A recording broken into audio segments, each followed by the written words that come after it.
Wow. I'm like Joey from Friends. Right. I don't share food. Oh, same. If it's on my plate, you might get stabbed. I don't mind sharing. I don't mind sharing food. Let me put it this way. I'm more likely to share if I'm asked. If someone just tries to take something off my plate, you will get stabbed. No. I agree with you on that. I will violently defend a plate of food. Do not reach out and grab my food. Makes sense. Apparently we're live. I have no problem sharing with you, but ask me first. Sorry, we're live. My bad. Don't kick Mitch. DJ. What? Playing intro. Welcome to the Midnight Show with the Midnight Crew. Rotncorpse, Angela Arrega, James Colley, Terry Diamantis, and our host, Alexander, with special guest Mitch the Ripper.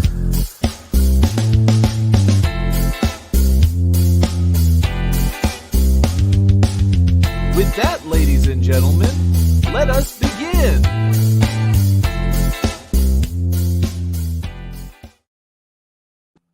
And that is why you don't hire furries. I mean, if you tell me who the next guest is by Friday, I can, since I have the day off, I can make a new intro. Okay. And it'll be for that Saturday specifically, but it'll be the most uninterested one I can think of to do. I thought you were going to say it'll be the most intro ever. It'll be the most intro ever. I'm not going to put that much effort into it. Good evening, everybody, and welcome to the Midnight Show. You know what? I'm half tempted to rebrand it to the Midnight Stream because everyone gets it wrong. Well, it is a stream, and it happens roughly midnight your time, so I can understand why. I do understand why, so I'll just rebrand it to the Midnight Stream. It doesn't matter to me. I haven't had any issues with it. No. If it helps, think of it as they're not naming the show; they're describing it. The Midnight Show is the Midnight Stream. It is the stream that happens at midnight. Okay, makes sense. I'm sorry. It's all good, Angela. With us always is my infamous co-hosts and friends. First off is Rotncorpse. Hey, Rod, how you doing? Oh, not so bad. Once we're done with the pleasantries, I do have a question for you because you didn't respond on Twitter. Oh, dear. Okay, I'll make sure I get to that. Next up is the straight man of our group, Angela Arrega. Hey, Angela. Hi. Are you good enough to herd these cats? I will do my best. I'm kind of dying right now. Oh, I'm sorry to hear. Allergies? We have a hurricane coming in, and the barometric pressure is kind of off the charts, and I am head to toe pain. I'm sorry. Right now. It's okay. Show me on the ball where to kiss the boo-boo. Next up is James Colley, our resident asshole. How you doing, James? Fairly good, Rotncorpse. How are you? I'm good, Rotncorpse. How you doing?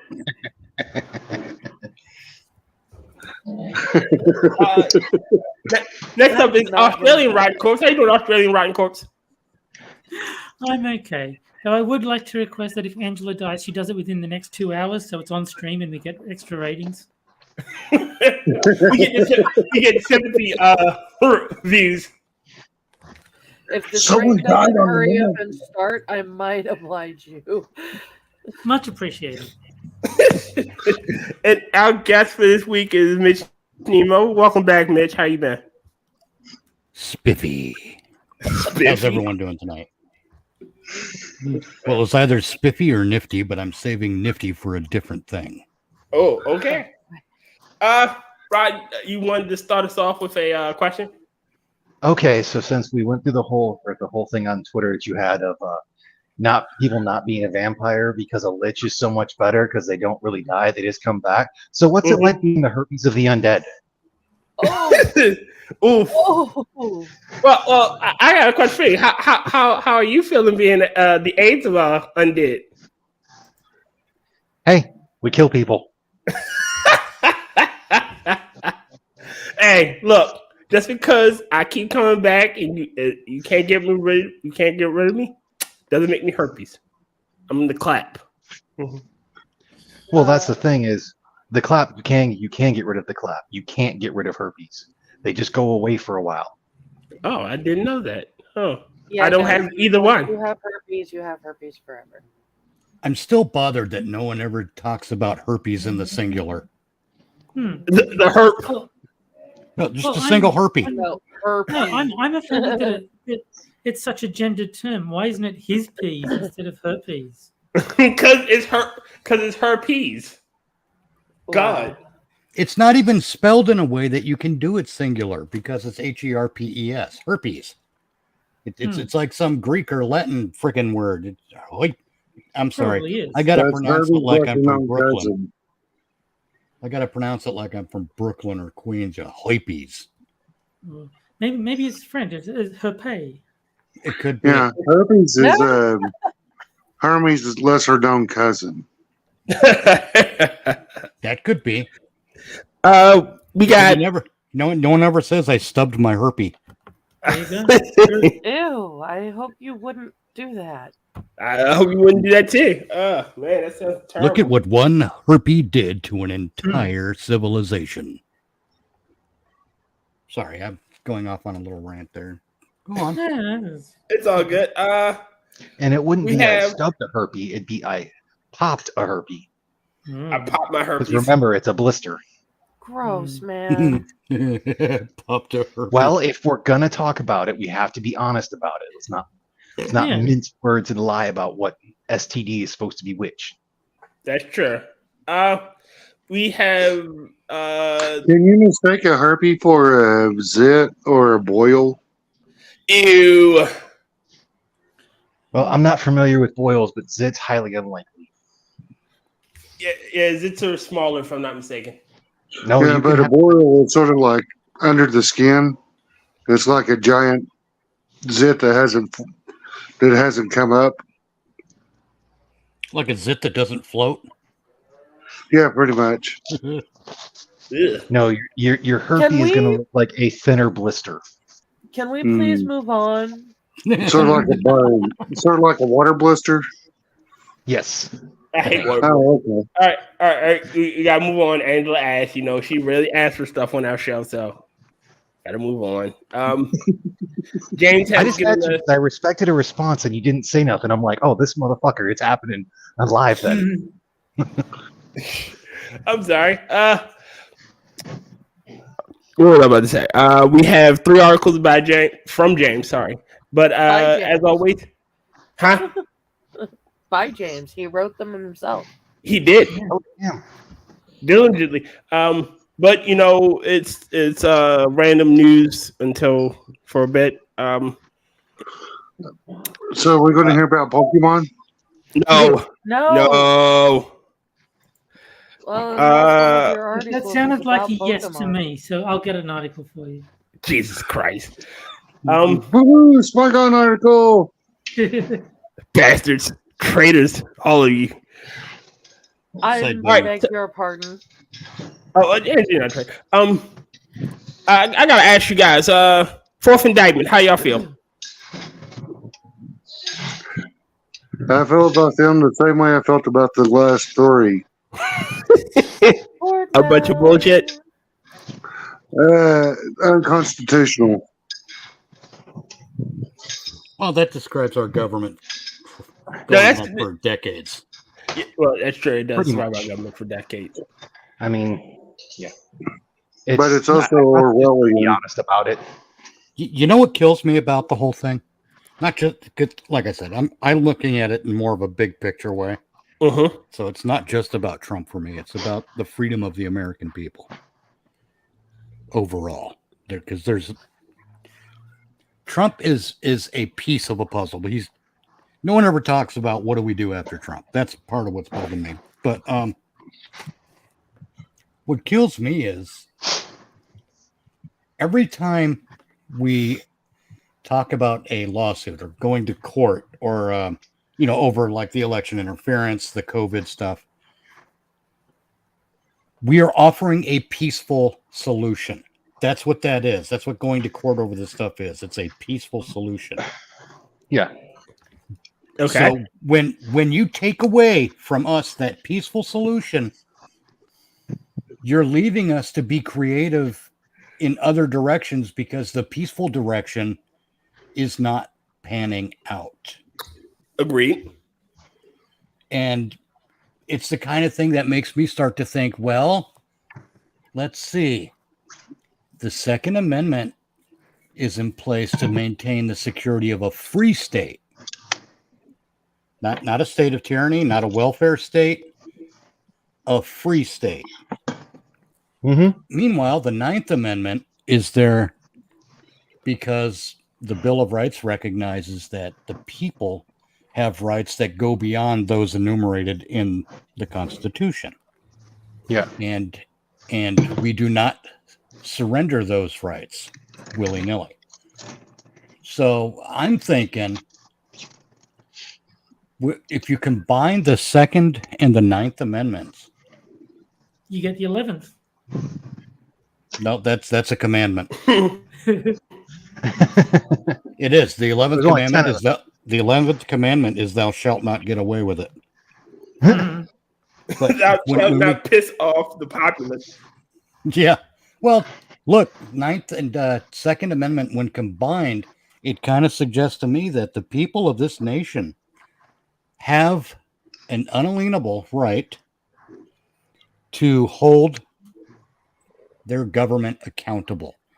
Oh, yeah, definitely agree. But we do not have a right to violate their rights in the process. So we have to go along with due process and the rules of evidence.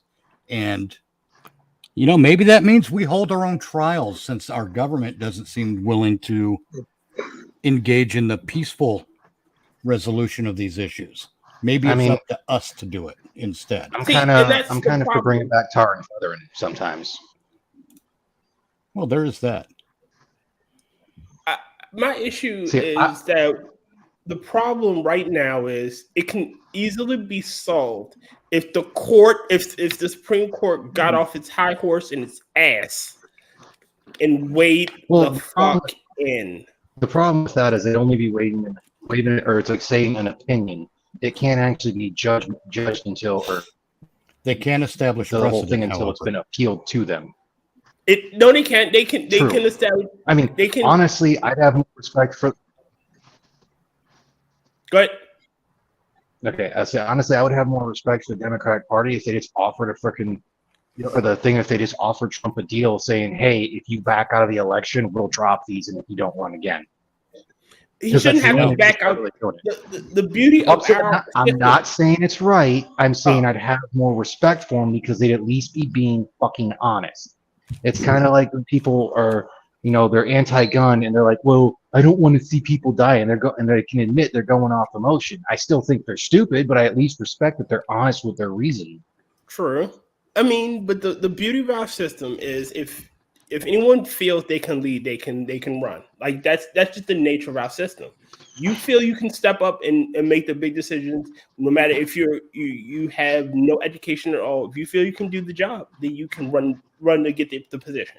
However, Trump is popular, and it's clear that most of the people back him. Like Biden is a puppet king, and we all know this. Like Biden isn't in charge. Oh God, no. Biden is the front man. He's the face, but he has no authority. He's being handled. He is essentially a monarch without without a crown. He's a naked king. He's a naked king. Like that is the perfect example. He's a naked king. No one fucking cares what he says. He could say off with his head, and no one would do anything to move it. But the people behind him, the people pulling his strings, they run the country, and they aren't elected. And Biden fucking in Minecraft, Biden wasn't elected either. No, he wasn't. And I keep saying this. If the Democrats honestly believed they won, they would have gave Trump every recount he wanted just to rub it in his face. That's true. I've had a discussion with a few people. It's like pretty much they should want the recounts as well, because then it would show how fair it is and how he lost so you can rub it in his face. If you're like, I don't get that, and it's like, because you're an idiot. Yeah, again, that instantly tells me, like, the moment they say, "Oh no recounts," that like y'all the entire time y'all been looking to take him down a peg. Y'all impeached him twice and it went nowhere. But this one, if y'all honestly won, if you honestly believe y'all won fair and square and handedly, y'all gave him, go right ahead, verify every signature, verify everything you want. We'll wait. It's kind of like The Simpsons, where Bart was running for class president, and like there were only 2 votes, and they were both for Martin. And he's like, "I demand a recount," and Miss Krabappel is like, 1 for Martin, 2 for Martin. Would you like another one? Yeah, like Exactly. there was no way he could dispute that, and that's what it should have been. Look, there's plenty of blame to go around that we can aim at the government. Okay, there's plenty. I mean, look at all the governors, for Christ's sake. All the state governors, every mandate that they sent out that's written on paper or it's in a recorded interview. And as far as I'm concerned, those are confessions of guilt. Okay, that is a confession. That's confessing to a felony. It's actually a violation of U.S. Code Section 18, subsection 242, deprivation of rights under color of law. Although, technically speaking, because nothing was put into law, you could argue that it wasn't under color of law. However, law enforcement was sent out to enforce these mandates. So, tyranny's afoot. Okay, that's the big point. But anyway, no, tyranny's a hand. The other side of this equation is that the people of this nation has got to stop being so goddamn short-sighted about everything. Oh, we get Trump in and we win. No, we don't. We get Trump in and we get a foot forward. Yes. It is a step in the right direction. That's not a win. That's just the first step. No one ever talks about what do we do after Trump. What do they think? DeSantis? No. Now we can't trust DeSantis because he was only thrown in as an attempt by the deep state, for lack of a better word, to dislodge Trump's momentum. Didn't work. So now DeSantis is essentially revealed as a statist stooge. So we can't move forward with him. If he was going to wait for 4 years before he launched a bid for president, he probably would have won after Trump. But now he might as well played his hand too early. Yeah. He didn't play that hand. He was told to play that hand. He's every bit the puppet that really Biden shitty is. campaign handlers as well. Yes. I mean, look at the only other presidential candidate on the Republican running. Go ahead, dude. The only other good one is Vivek. Yeah, like I'm not sure I trust him. Chris Christie is such a fucking rhino. Nikki Haley. Chris Christie only freaking ran so he can try to dunk on or to bitch about Trump. I mean, yes, I like what Ramaswamy has said, but quite literally, like any politician, granted, I'm pretty sure I could throw him at least about 6 feet. But beyond that, I'm not so sure. Otherwise, I only trust a politician about as far as I can throw him. Meanwhile, the freaking Republicans, my God, they're the strongly worded letter party. God, I am so sick and tired of seeing Republicans who think they have a good social presence, because that's why they go on Twitter and oh, I'm so and so, and I'm complaining about this thing. Even Rand Paul at this point, I'm like, look, listen, fucker, get in there, get your party to get off their asses, or shut the fuck up. You're not doing anything. You're just using the entire thing as fundraising and campaigning. You know, the one thing I do like about the Democratic Party is they can they lockstep quick. They lockstep quick. Oh yeah, they know how to fight. Yeah. Republicans are well, Jack Cochran said Republicans are great at snatching defeat from the jaws of victory. Yo, Keith, BJ, Frosted. Good evening. This is what the word I'm looking for. This is a nation in decline. We are a banana republic. No, we are late stage Rome. Yeah, the barbarians are at the gate, but it's not the barbarians at the gate I fear. It's the traitors inside the walls. Yeah, I mean, and again, people need to get their kids out of the public school system. People need to run for school board positions and mayor and county positions. The federal elections are really a smaller piece of the puzzle than people realize. Oh yeah. Well, then on top of that, they have to make. We're not. I'm sorry to. I got to finish this thought. We're being, like I said before, we're being too short-sighted. We have to remember that to maintain a free state, the security of a free state especially, we have to have the right people in the right places, and we have to start playing a longer game. The commies, as most people like to call them, I think that's a little simplistic, but they're really it's really just the pro-tyranny side. Yeah. But the pro-tyranny people, they've been playing this long game for over 100 years. While the pro-liberty people are trying so hard not to create bloodshed. And quite frankly, sometimes I think we're a little late to the game. I think we should have started. All right, so... Oh, go on. This is my thing.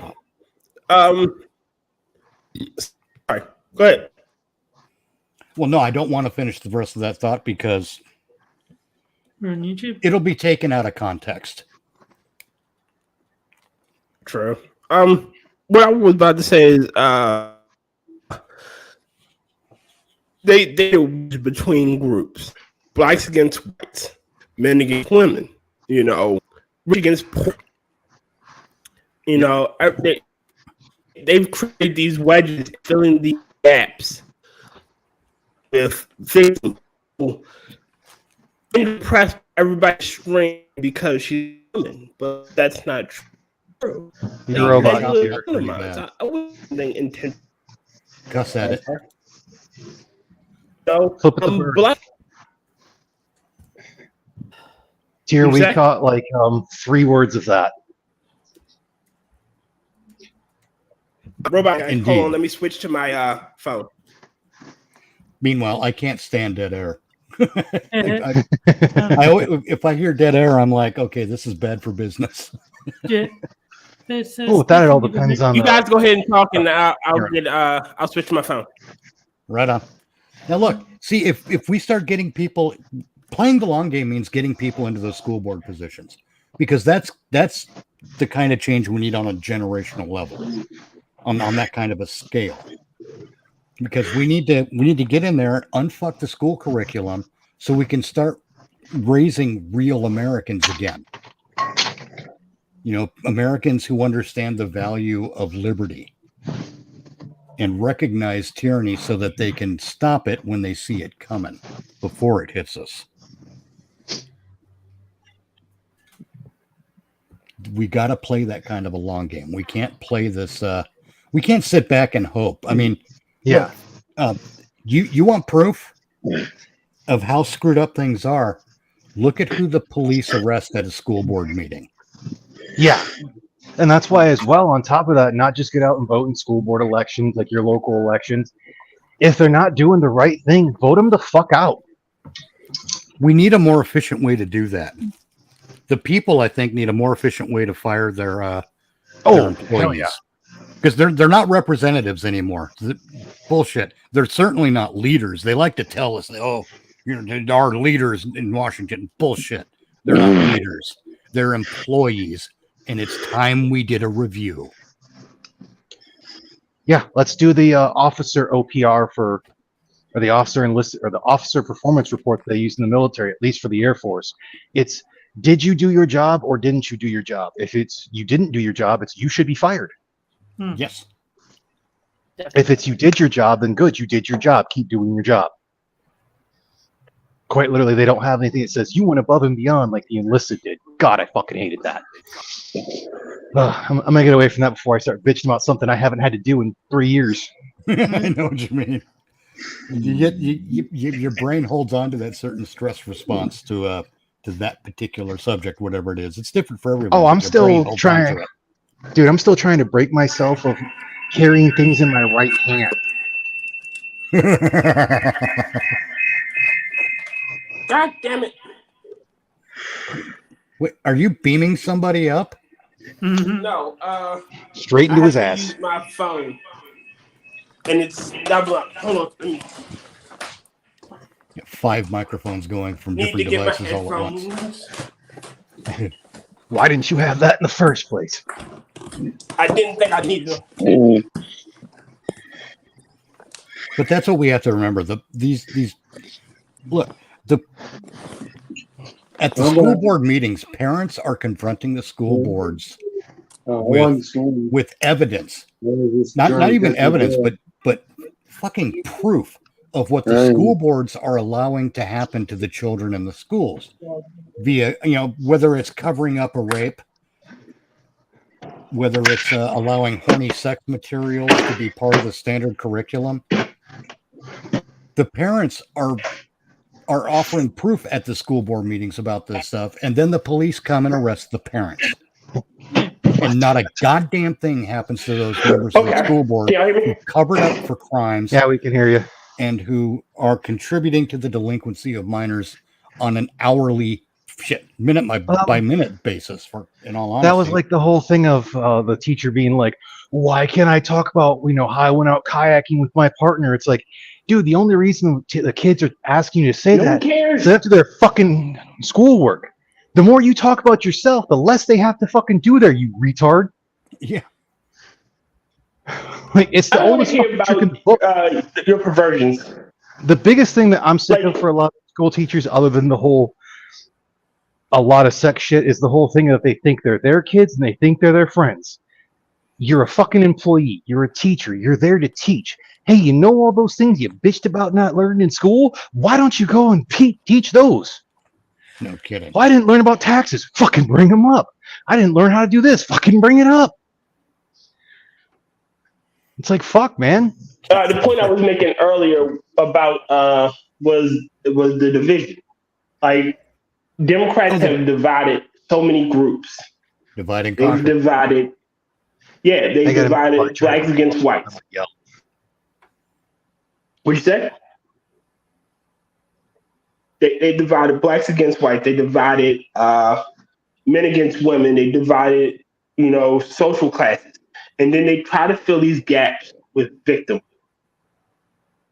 They have, what's the word I'm looking for? Somehow, no matter what I do, I'm somehow oppressed by rot. Why? Why is Rotten oppressing me? What is Rotten done to me? By virtue of him being white, he's holding me back. How? Rodden's never owned slaves. Have you, Rodden? Only in video games, and that doesn't count. Mm-hmm. Exactly. I mean, come on. Most of us have played Pokemon. Yes, that lots of slaves. Again, Angela. Angela's a dear friend. How am I oppressing Angela by being a man?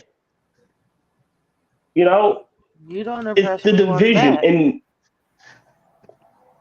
I'm not doing my job then. It's this division, and then they come in and with this solution of a problem they created. It's really a problem they created. Oh well, you need this, and we'll help you with that. And if we why wouldn't they offer to us? Because they offer a solution to the problem that they created that's never was a problem. There hasn't been for years. Like honestly, me and my it best was a friend, problem, but there's almost no one alive or left alive who was a part of it for U.S. history, unless we're talking about like people that are doing already illegal activities like trial or human trafficking. Right. Exactly. Like no one on this stream was alive during slavery. No one's. And I mean, I could care less about what your ancestry. I can't blame you for the sins of your father, and you can't blame me for the sins of mine. You know. Yep. What's the word I'm looking for? Hold on, let me make sure I'm clear. Is it plethora? I don't give two shits about what happened to my ancestors. Huh? I came with a joke. I said, "Is it plethora?" Right? It means a lot. I said, "Is it plethora?" It means a lot. It means a lot. You know, I say this all the time. I don't give two shits about what happened to my ancestors. It didn't happen to me. I don't magically have some sort of spiritual connection to a place I've never been. I've never been to Africa. I could care less about Africa. It's a shithole continent. And a lot of freaking Africans wouldn't want you there anyways. Well, they probably like you because you're not going to bitch about everything. Well, there's a lot of countries that don't want Americans. Tyr's right. Especially Black Americans. Tyr is absolutely right. And look at it this way. If any one of us found out today that we had that 22 years ago we had a son or a daughter, we had a kid. Okay. That kid's now 22 years old. And if we're telling someone, hey, I just found this out today, and someone said, you must miss her. Well, no. You can't miss somebody you don't know. You didn't, yeah. I can't. I never knew she existed. What you're saying, the point you're making is exactly the same. Yeah. The only thing you could miss in that situation is the fact that you missed time that you could have gotten to know someone. Right. Exactly. It's not the same as missing someone, though. It's a totally different thing. And that's the exact same point that Tyr's making. It's funny too because even in the Constitution, I have no connection to this person. Right. And plus, they're demanding that we work corruption of blood. Essentially. Oh yeah, it's original sin. Yeah. Well, yes. Original sin. Sins of the father, at least, like you said. And even in the Constitution, there's something fairly specific about working corruption of blood.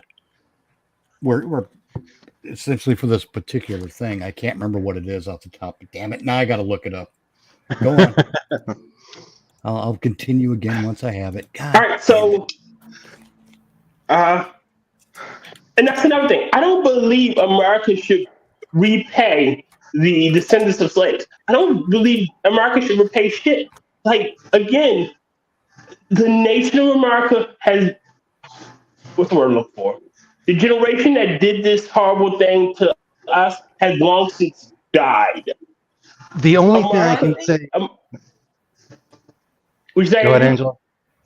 I was going to say, my thing is, if you're going to turn around and pay back the descendants of slaves, where's mine? Right. Exactly. Because I've got Irish, what do you call? Heritage? Lineage. Mine is not from the people who came here because of the potato famine. Mine were actually brought here as slaves. Well, if we're going to do that as well, should we also be paying reparations to the family who had like land stolen for trying to treat blacks properly or as a noble person? I got a great grandfather that was thrown underneath a train because of that. He gave blacks a fair wage. should the United States of America go to war with an African tribe who hundreds of years ago sold slaves to America That in African order to, tribe's in probably order to gone. get, well, maybe not. Let's Yeah, find true. out. Let's go to war against that tribe if they don't pay reparations.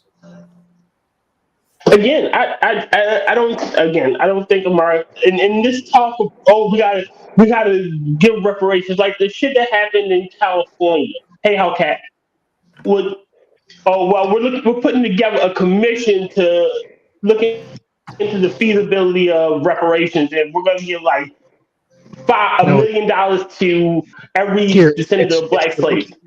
We're starting a commission so we can look to to start the conversation. It's always to start the conversation.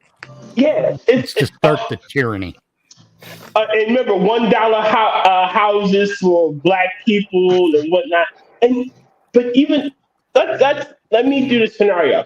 Even if they do get this passed, they give this money, it's going to breed so much fucking animosity that it would be just as fucking deadly. Well, that's what they want. And it would become a racial thing. It'll be a race because now you giving my money to these. I can't say what I want to say. These as the black conservative calls them scholars. These young black scholars. You know, or as the media calls them, man. You know, you give them this money, and now that's well Americans. You know, the work ethic inhibited. Yeah, the work ethic inhibited. Now that they're not only are they laying up, they're going to be their entitlement will go up because you gave them a crumb. They're going to want the cookie. And as we said before the stream started, none of us is happy with sharing food. Well, I mean, that's like if you ever, like when Monkey had on Modern Renaissance Man, and he brought up of how, you know, he was taught to basically abuse the welfare system. Yeah. And that's another system I want to see go the way of the dodo bird. I don't fucking like welfare. No, I don't like the current iteration of it. I don't like welfare queens. I don't like women just sitting there laying up and not contributing and just. I mean, we had this conversation, and I'm not saying not what you and your family went through. I'm talking about the women that just produce kids and never work a day in their fucking life. All they do is fuck. Yeah. Like, they just pop out more babies that will eventually become little shits that will pop out more babies and self-perpetuate the cycle. They don't contribute at all. Fake nails. Huh? Their only skills are fucking and getting long-ass fake nails. Yes, those people piss me off. They piss me off so fucking much because I'm out here. I work hard for my money, but some of my taxes go to support you and your little shits. I get all the shitty parts of having kids, you know, taking care of them, but I don't get the cool parts, like the fucking to make these kids. Fuck you. Get those 4 or 5 niggas that you fuck to fucking take care of your kids. Or get a job. I guess you could always go out and have sex with one of them. No, I don't want diseases. Well, I mean, you say you don't get any of the fun parts. If they're Yeah, gonna who make wants you the pay crotch for rock? it anyways. I don't want the shitty part. Like, I don't want crotch rot and brains AIDS. No, God, no. Brain AIDS. Look, I'm not against being with a single mom, but I don't want one that's just looking to, you know, have the government be her baby daddy. Right.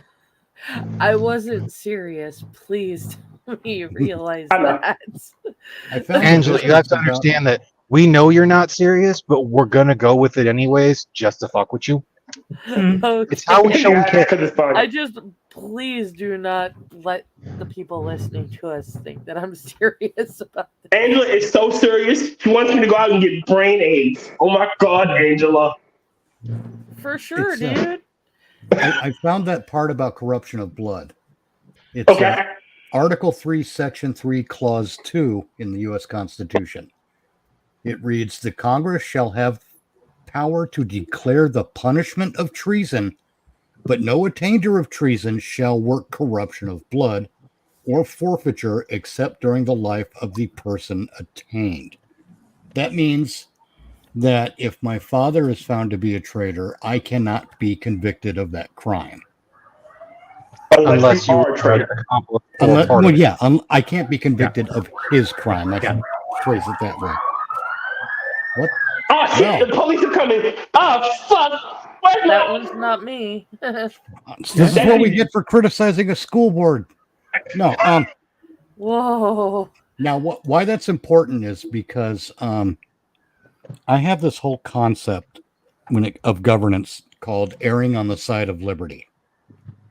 What that means is that if you find your... What's that?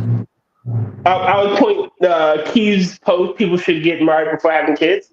I totally agree. Oh, it'd be nice. You should be in a stable relationship, before you bring in a new life. Let's have Mitch continue this thought process before we get to again. Well, my concept is erring on the side of liberty. What that means is that that's my philosophy of governance. In any action government takes, if it finds itself in a gray area or doesn't know what to do, it should err on the side of liberty automatically. When it comes to legislating, if the law you've got on paper is questionable, then you scrap it and start over. Go on. Right, you're either your mic is it's his helicopter. But something like reparations. All the slaves that were freed got reparations. Anything they're talking about now has nothing to do with slavery. Not really. They say it does, and a lot of them think it does, but it really doesn't. But what we have is here is what we have here with the concept of reparations today after failure to communicate. After what? He said what we have here, and I said it's failure to communicate. Yes. What we have here with this concept of reparations as it is today, in the face of the fact that that none of us were alive at the time to be either enslaved or slave owners, what we have there is corruption of blood. And to apply corruption of blood in this manner is to err on the side of tyranny. That's why it's wrong. For fuck's sake, in America, in the United States of America, tyranny is supposed to be illegal. Agreed. It's peppered all throughout the Constitution if you look at it, especially in the Bill of Rights. The problem isn't that tyranny isn't like we get that tyranny legal. People are corruptible, and once people have power, they don't want to let it go.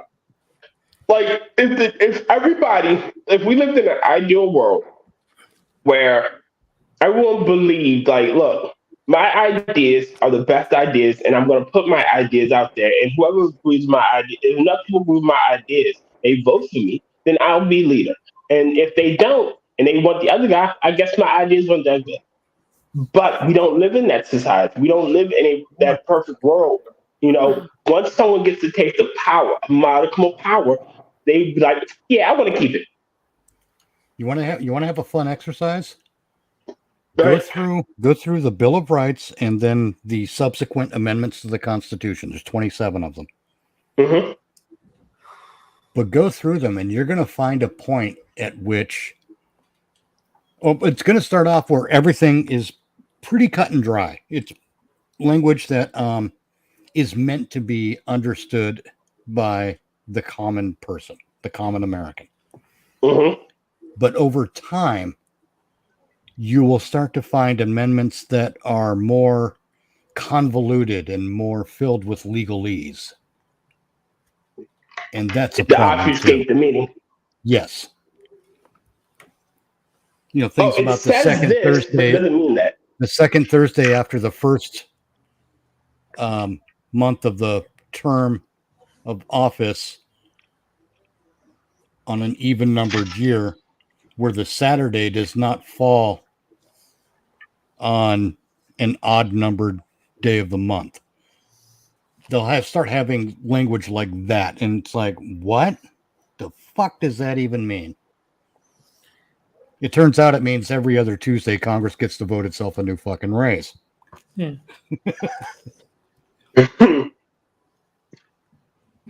Sorry, I went off on a tangent there. Don't we have some stories to read or something? Yeah, we got some articles. Would like James. to get there. Yes, sir. James, since they're yours, which one you want to start with? Let's start off with the first one first. All right. Let me pull it out.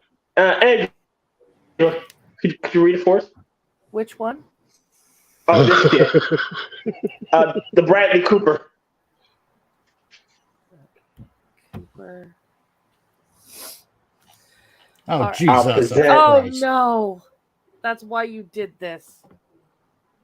Okay. Hey, I just picked the story. I don't. No, not you. This is why Tyr wanted me to read this. What, Angela? I don't know what you're talking about. Bradley Cooper in Jew-Face row over prosthetics for new Leonard Bernstein biopic.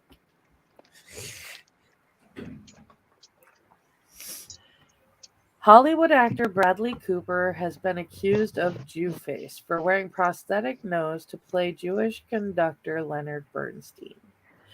The actor, 48, has become embroiled in an anti-Semitism row after the trailer was released for the Netflix film Maestro. The trailer for the film, due to be released in November, shows Cooper wearing a prosthetic on his face to achieve an exaggerated nose, which critics claim to be the age-old anti-Semitic stereotype. Can I stop you for a second? It's not inaccurate, though. I mean, looking at Jewish people, they tend to have more pronounced noses. And I got to stop you for a second. It's not Bernstein, it's Bernstein. Did I say Bernstein? No, you said Bernstein, and I meant it the other way. It's Bernstein. No, it's Bernstein. It's Bernstein. Heard him say his name. Hey, she's the resident Jew. I'll listen to her. Dave Rich, head of policy at the Community Security Trust, which was founded in 1994 to protect British Jews from anti-Semitism and related threats, described the portrayal as insulting and demeaning. He told the Telegraph, "It is very difficult to imagine that nobody involved in this film was aware it might be a problem to put a ridiculously outsized and pointy fake nose on a Jewish character." Okay. Okay, the question is, does the person actually have a bigger nose? Yes. Let me finish the article because otherwise I'm just going to go off on tirade. And it is the kind of thing that should have been consigned to history, but unfortunately it is still all too common today. Benjamin Gilbert, the spokesperson for Campaign Against Anti-Semitism, said, "It is astonishing that nobody thought twice about sticking a big nose on a non-Jewish actor playing a Jew. The filmmakers here need to show that they understand why this is a problem.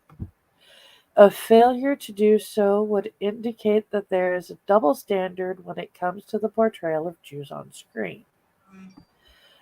The son of Jewish Ukrainian immigrants, celebrated conductor Bernstein became the youngest ever music director of the New York Philharmonic since 1958. Urged early in his career to change his name to Burns to improve his chances of success, Bernstein, who is best known for writing the music for West Side Story, replied, "I'll do it as That Bernstein bastard. or not at all." Leora Rez, executive director of Stop Anti-Semitism, said the composer's Jewishness was a central pillar of his identity and should have been portrayed by a Jewish actor. The decision to include a prosthetic nose larger than Bernstein's actual nose evokes 800 years of anti-Semitic tropes based on exaggerating the characteristic. So what you're going to say is Mexicans didn't wear sombreros and Indians didn't have feathers.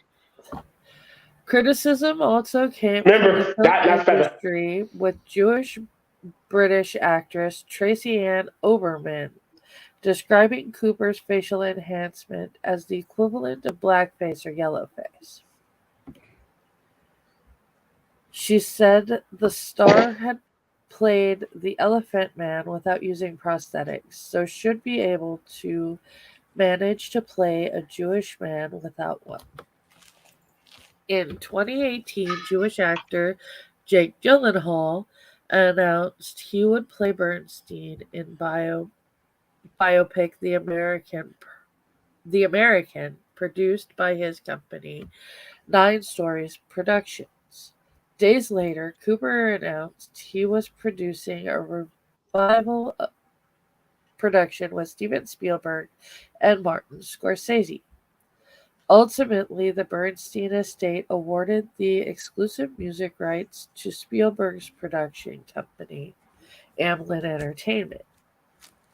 Spielberg had already developed a relationship with the estate from working on his 2021 reboot of West Side Story.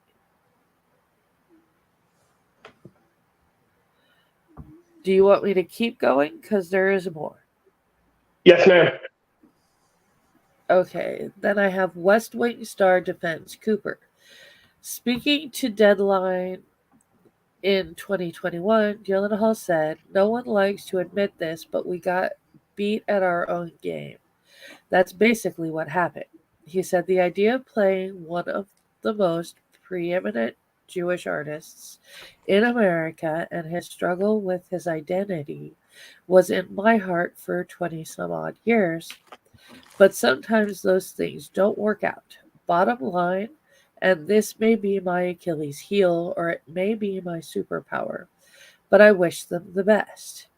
Meanwhile, some have defended Cooper's facial transformation as an accurate depiction of Bernstein.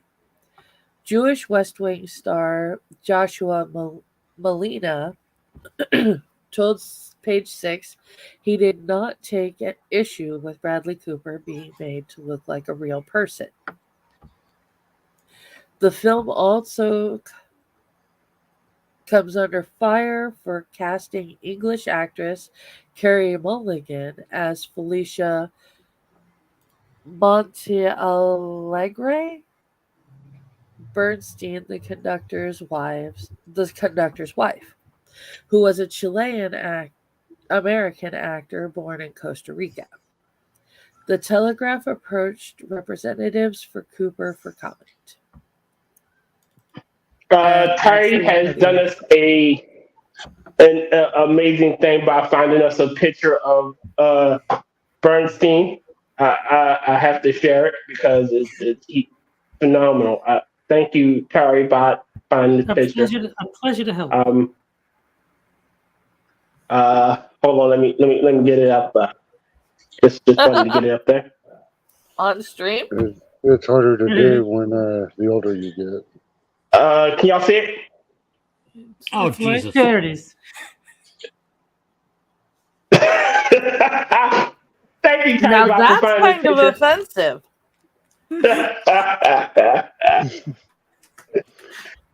Thank you, Terry. You're a scholar and a gentleman. Thank you. He found us this picture. It is ridiculous to turn around. I'm sorry. It is ridiculous to turn around and say that this is inaccurate when you look at the older picture of Leonard Bernstein in the same article wearing my thing. his glasses. This is my this. Oh Lord Jesus Christ! Frosted just sent me something. My issue with that. Actors are supposed to act. Now, God damn it, Frosted. I have to show. No, I'm not going to show. Yeah, I'm showing. Go ahead. It's a small one. It's going to get me sent straight to hell. There's totally worth it. Frosted has done us another favor. We found another picture of Bernstein. Can y'all see it? Let me blow it up. Oh yeah. Yeah. Oh, Wow. Thank you, Frosted. okay, Bernstein looked nothing like that, though I do love those political comics.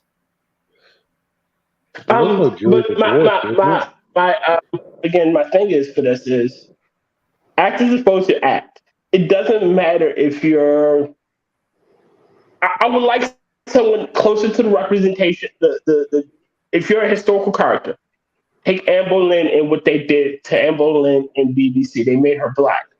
That's not Anne Boleyn. We have pictures of Anne Boleyn. We have pictures of Cleopatra. We have pictures of Leonard Bernstein. We know what these characters look like. Or these people look like. On those first two, we are appropriating that. You're right. They were black women. I'm sorry. Everybody in history was black according to the black supremacists. Like history's been whitewashed somehow. Yeah, George Washington's full name is actually George Washington Black. Oh my gosh. So does that mean black people enslaved other black people? Yes, it does. Okay. Black people are as pure as the driven snow. Yeah, no, that's Taco Brown. Yeah. Well, I'm just trying to keep the channel safe on YouTube. Like black people are awesome. As a black man, I can say that. But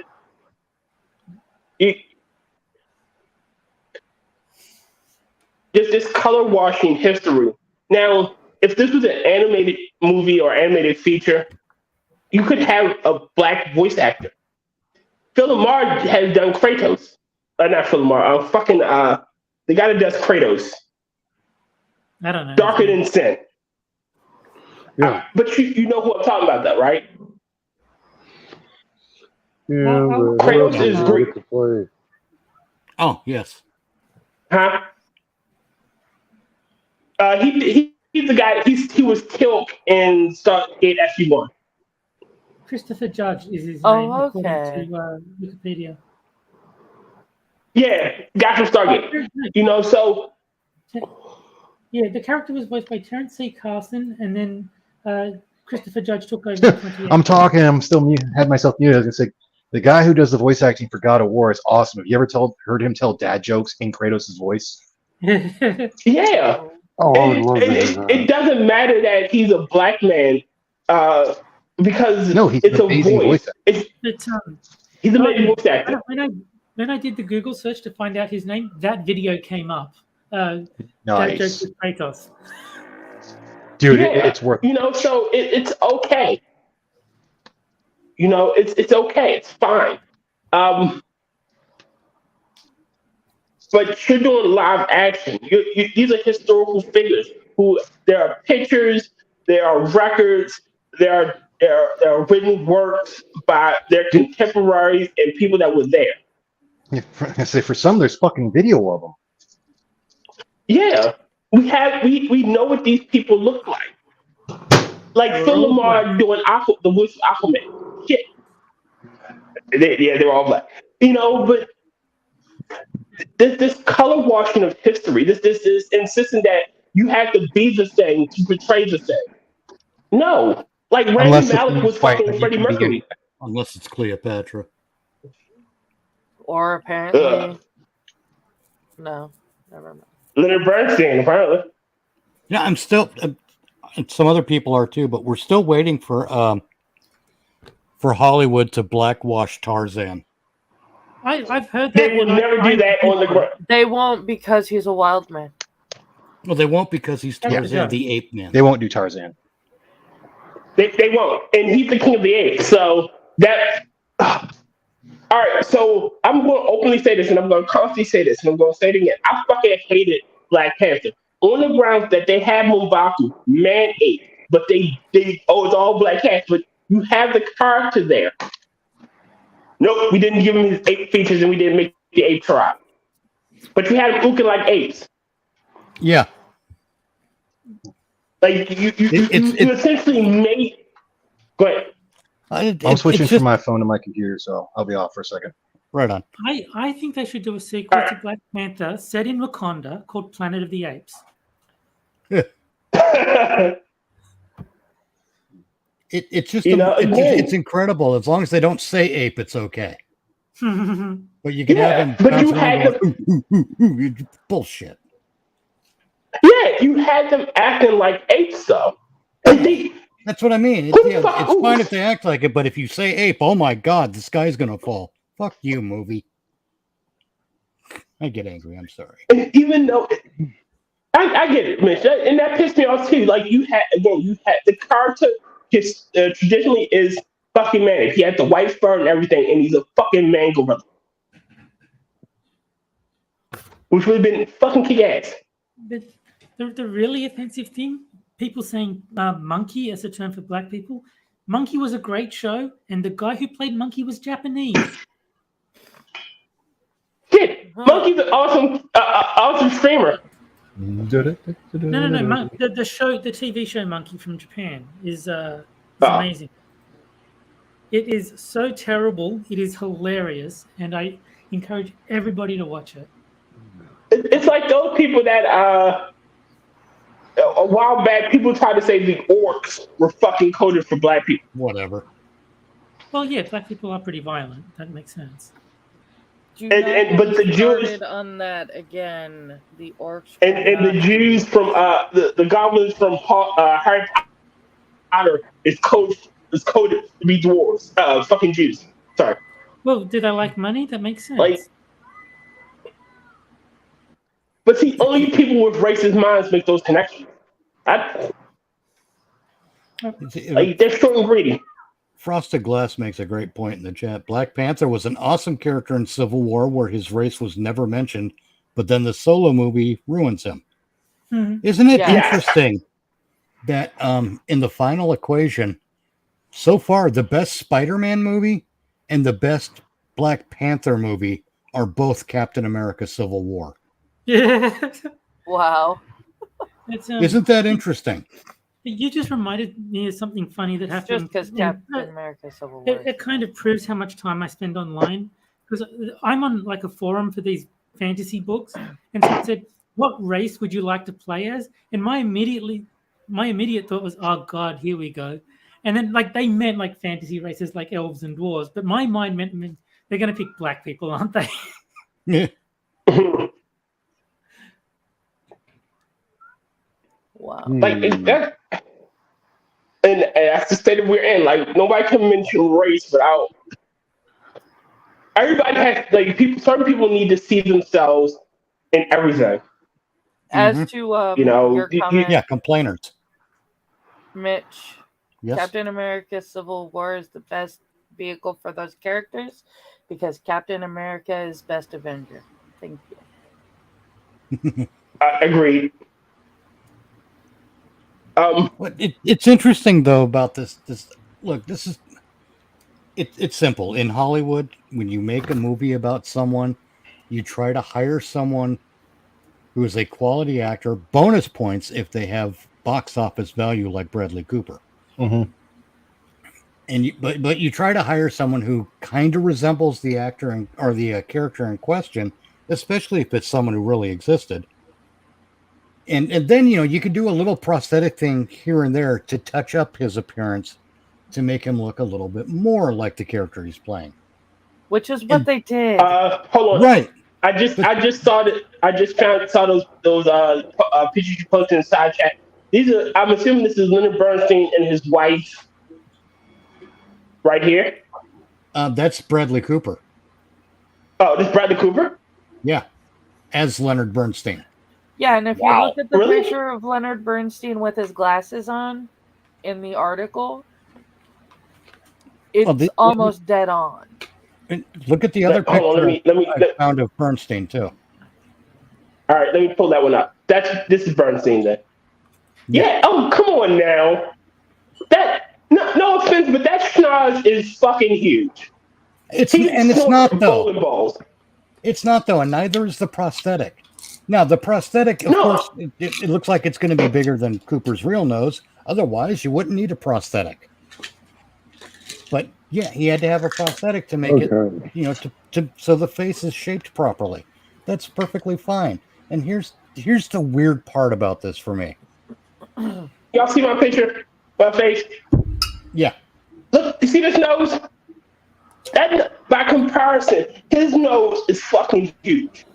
Well, yeah, I mean, it's longer. It protrudes more, but it's not, it's not like he's using it to dig mines like a pickaxe. Yeah, I agree. He's not hoovering. Yeah, it's not, oh, how did they say in the article? Outsized? I mean, it looks like a human nose. Yeah, But yeah, we it's perfectly want to portray fine. the character accurately. There's nothing psycho about it, okay? But here's the thing that I am tired of the Jews. I'm fed up with the Jews. Not because they're Jewish, but because someone always insists that we have an opinion on the Jews. They always do. It's like, I think I'll get the fried rice with the kung pao chicken. Yeah, but what do you think about the Jews? That's what it seems like. You can't Palestine, Israel, blah, blah, blah, fuck off. Jesus Christ. No one would know anything about the Jews if you'd stop fucking talking about the Jews. Stop insisting that everyone have a fucking position on it, for Christ's sake. That, or whenever you see someone make a remark on Twitter and they're like, you see this, the anti-Semitism it has, and it's like, yeah, they didn't even mention anything Jewish related. Like, right, they're talking about fucking Folgers coffee, for Christ's sake. And suddenly it's anti-Semitic. It's like, oh, shut up. Morgan Freeman was What'd you say, James? Stop talking about it. Sorry. I look at it like this. Boogie Nights was supposed to be a portrayal of John Holmes, right? Mm-hmm. Marky Mark uses prosthetic penis. Nobody gets upset. Yeah, little dick guys can't go around acting like big dick guys. Exactly. He doesn't have big dick energy. Little dick guys need to stay in their neighborhood. Exactly. Wow. But what neighborhood would that be, Mitch? I have no idea. I just said it. No, look. The thing about the Jews, okay? They did the same thing with Count Dankula.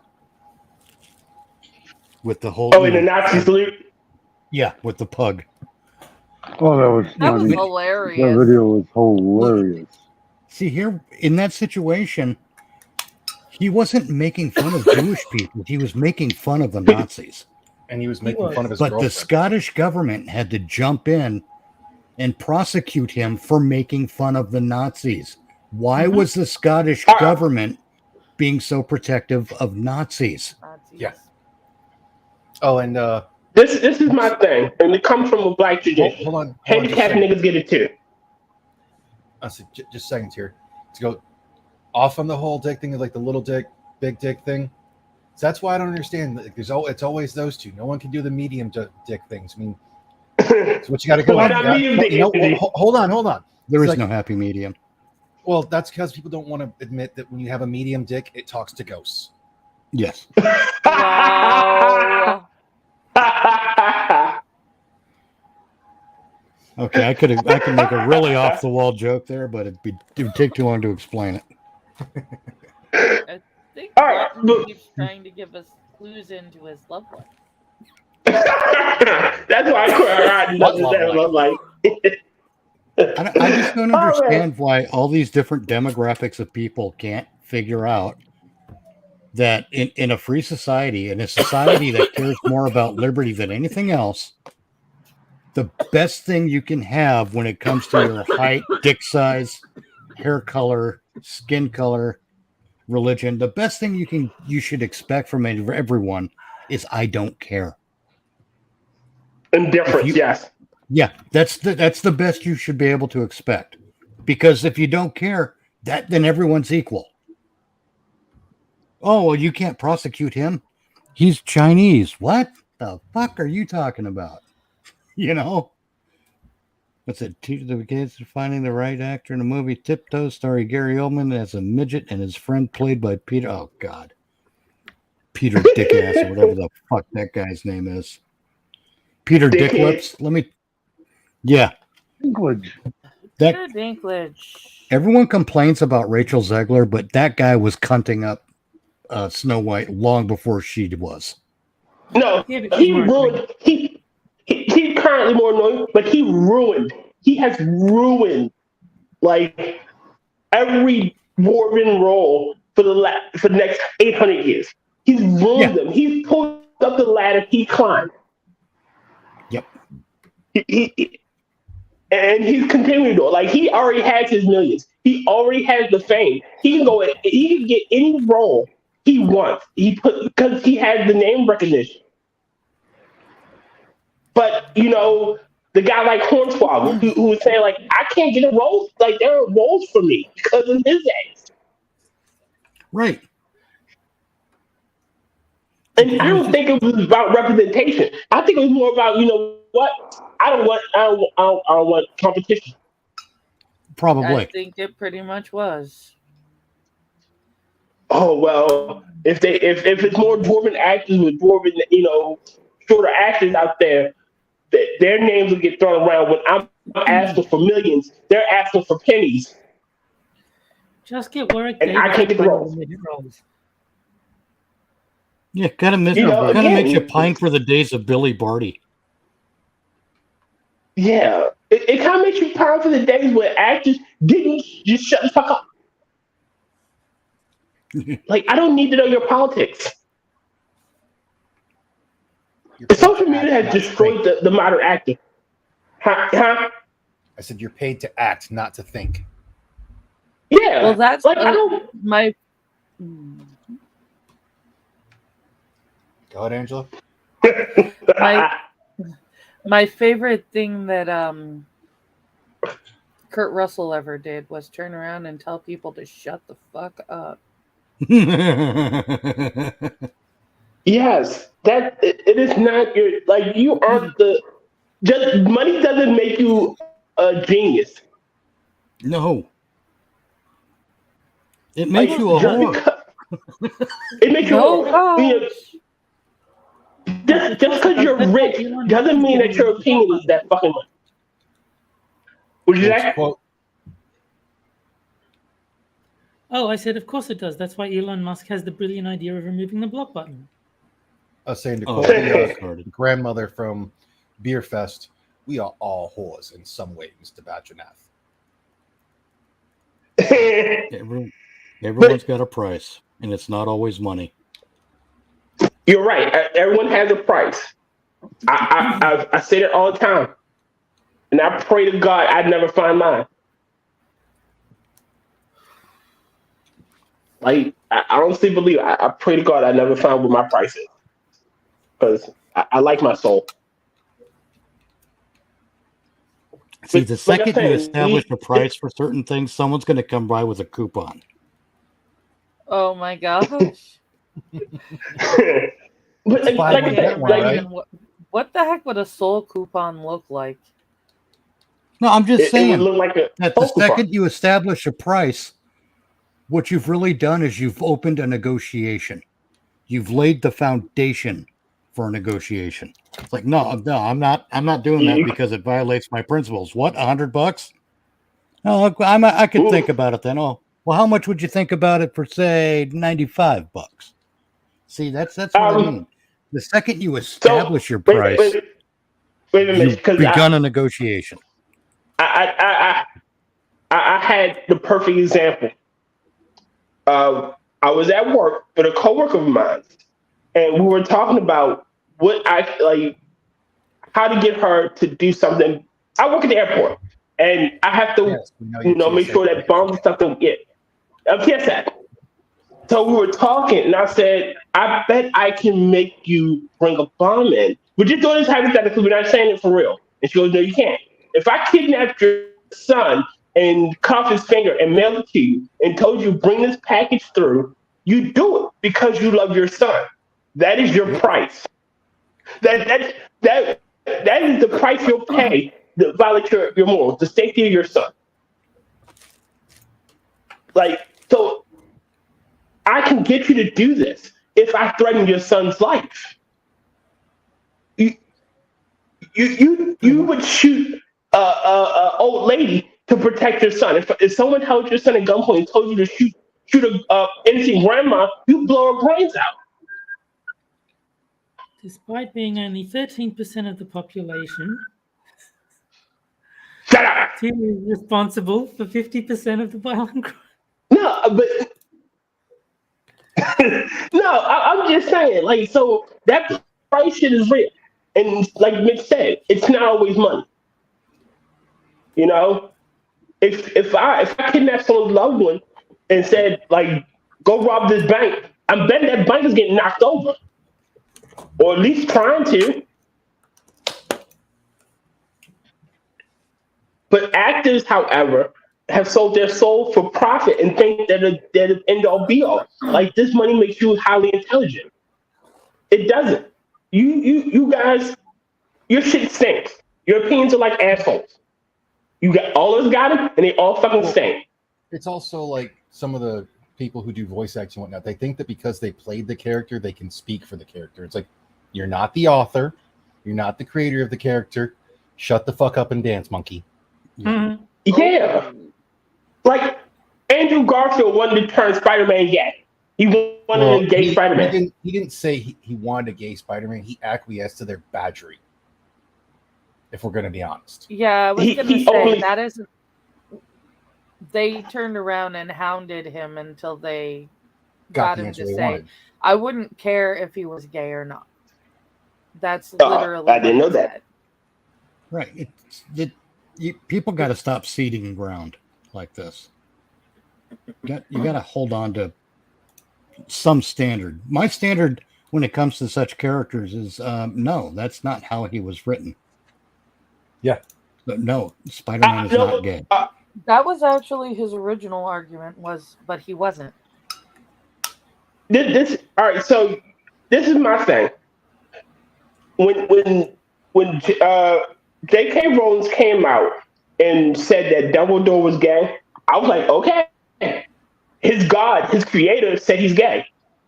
Yeah. You know, that is his maker. If she declares that he's gay, then I have no issue with it because that is the person that created Dumbledore. However, if some new author or new director decides to make Dumbledore gay, and J.K. Rowling didn't approve, you violated the character.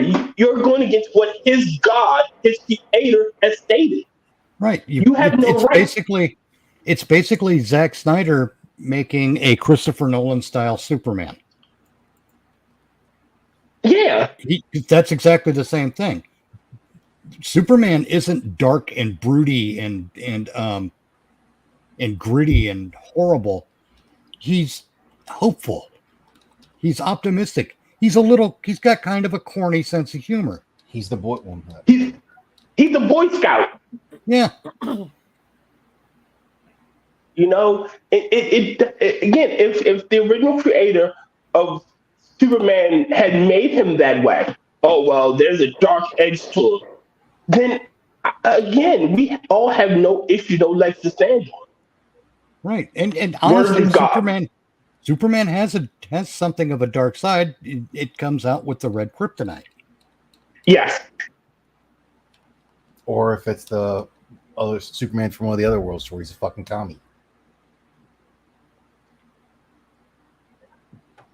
No, death of the author is a thing. Even if the creator of a character says something, obviously it's false about the character, and it doesn't make it true. No, we're not saying that. What's the word I'm looking for? We're saying that J.K. Rowling is the final arbiter of what the characters that she wrote are, or is, if it's only one. She's the final arbiter. She has the final say so. No, you're right. Right. That's a good example. But George Lucas has already established that Han Solo is white. So Yes, that And Lando Calrissian is black. A question of his skin color should not come up because it's already established. But if you would make Han Solo a female, if say someone would come years later and make Han's always been female. No, Han hasn't. Well, I think if they do that, You they should know, always change that's it to not Hannah. Han. That's Honey Solo. Hannah Solo. Honey Solo. I'm Honey Solo. We've been on this for a long time. All right. Let's move on. And let's Channel Mom is laying her foot down. Let's go to the next article. Number 3. James. Number 3. Number 3. Carry by. Can you read this one? Yes. Which Pokemon am I reading about? Go to hell. Can you read the What article? article? Which one? Third one. The third link. If I can get it to open. I think it's the transgender swimmers. Yeah. Okay. The Berlin Swimming World Cup will be the first event to see an open category to accommodate transgender swimmers, World Aquatics said Wednesday. World Aquatics announced last year the decision to essentially bar transgender athletes from competing against the gender they identify as. The organization said it would work to form an open category, and it appeared its debut was set for October 6th to 8th. When World Aquatics instituted its policy on eligibility for the men's and women's competition categories, we committed to exploring the creation of an open category. This is very repetitively worded. They're trying to fill a word count. Yeah. True to our word, a team of Some experts say has that diligently word. worked to make this a reality. I would like to thank all those who have helped World Aquatics to deliver this opportunity. World Aquatics said it would feature 50-meter and 100-meter races across all strokes. I think the author may have had one themselves. Open category competitors will compete over 2 days in time trials. To be eligible, swimmers need an affiliation with the national federation and will be given the flexibility to participate individually for their club, team, or as national federation members, the organization said. Entry requirements and entry times will be laid out at a later date, the organization added. William Thomas's emergence in the 2022 NCAA championships shined a spotlight on the sport's transgender inclusion policy. He became the first transgender swimmer to win a women's championship. Cheetah. Yale swimmer Zach Hennig came out as a transgender male in 2021, but didn't undergo hormone therapy and continued to swim on the Yale women's team. The Associated Press contributed to this report. Okay, that was an article. Look, I'm all for a separate category. I'm more than. Go ahead. I'm sorry, but you went from female to male and decided on the name Yitzhak? Yeah, apparently. Wow. Isaac. Yeah. I'm just calling him Isaac. It was ISZAC, so that's Isaac. It is. It's Yitzhak, like Yitzhak Perlman. Isaac. He's a and it's Z, violinist. not Z. Oh, Like well, I said. okay. I'll still mispronounce it. Like I said, idiot. Got it. No, I think that's the correct pronunciation. if you're gonna turn around and change your identity, why not at least pick a name that's easy to pronounce? I'll they're not openly doing say it with this because they're one, smart. I have no issue with them being like, we'll do an open category because that does let them go in there instead of having to just go into the thing, because not every country is going to agree with what America or the European countries are going to say on transgenderism. So get fucked. Right. Yeah, I'm with that too. I'm with you, man. Open category, fine. As long as you don't have somebody who was a dude trying to beat up somebody who has always been a girl. If they're consenting adults going into it, I don't care. I agree. You knew the issue, you knew the problems, you knew the issues. You decided to do it. I have no sympathies. It is Then it's not going to like be funny watching a bunch of biological men go up against biological men. So in other words, it's gonna be the men's category too. Yeah. Men 2.0. It's going to be the men's category, the untalented men's category, and then then women. There's no women that get to be in sports. Right, because female athletes aren't transitioning to male and then competing with natural born males. Yeah. No, they're not. Because they'll still get their ass kicked and they know it. Yes. And if the first time that happens, see, men are just better at this than women because they're different, not because they're better, but they have advantages. About the only sports, and I'm kind of putting loosely quotations on there where it's not going to include the bigger, faster, stronger necessarily, to where men and women have been equal, to where men can or women can compete and beat men, is when you're looking at stuff like billiards or even shooting sports. Yeah, but that's the archery. But that doesn't include, because that's not a physical thing. Billiards is a game of geometry. I'm talking about billiards is still somewhat physical, but it's also that like shooting is definitely physical. Well, look, archery, firearms shooting, darts, billiards, all of that is more about finesse than power. Yeah, muscle coordination, hand-eye, accuracy, shit like that. And women have us beat in those categories. Generally, yes. Like, so those are sports they would dominate us in. However, if this was like a physical thing, like we were wrestling, I'm pretty sure no female would ever beat a male wrestler. To go with the martial arts thing, it's more of a fine motor skill because it's about technique more than it is about brute strengthening your way through it. Right. That's the reason why when it comes to the technique version or technique tournaments and whatnot, you'll see most of the judges for martial arts are women because they tend to be better at technique, because men will go through and muscle their way out of shit. Oh, yeah. Because, I can have someone potentially get me in an arm bar, but if I can lift them up and slam on the ground, what good is the arm bar? Exactly. Agreed. I know a sport that women always win in, curling. It combines two things, accuracy and sweeping. I don't know, man. That last men's team that looks like a bunch of dads that got together for the weekend and won a curling medal in the Olympics. They won gold. I think they might win. Again, that's it. It involves two things that women good at: throwing shit and sweeping shit. What I say? I love you, Angela. I mean, I'm surprised you didn't go with, I'm surprised we don't see more women plumbers because they love to bring shit up. It's the same reason why we see more women as archaeologists, because they love to dig up the past.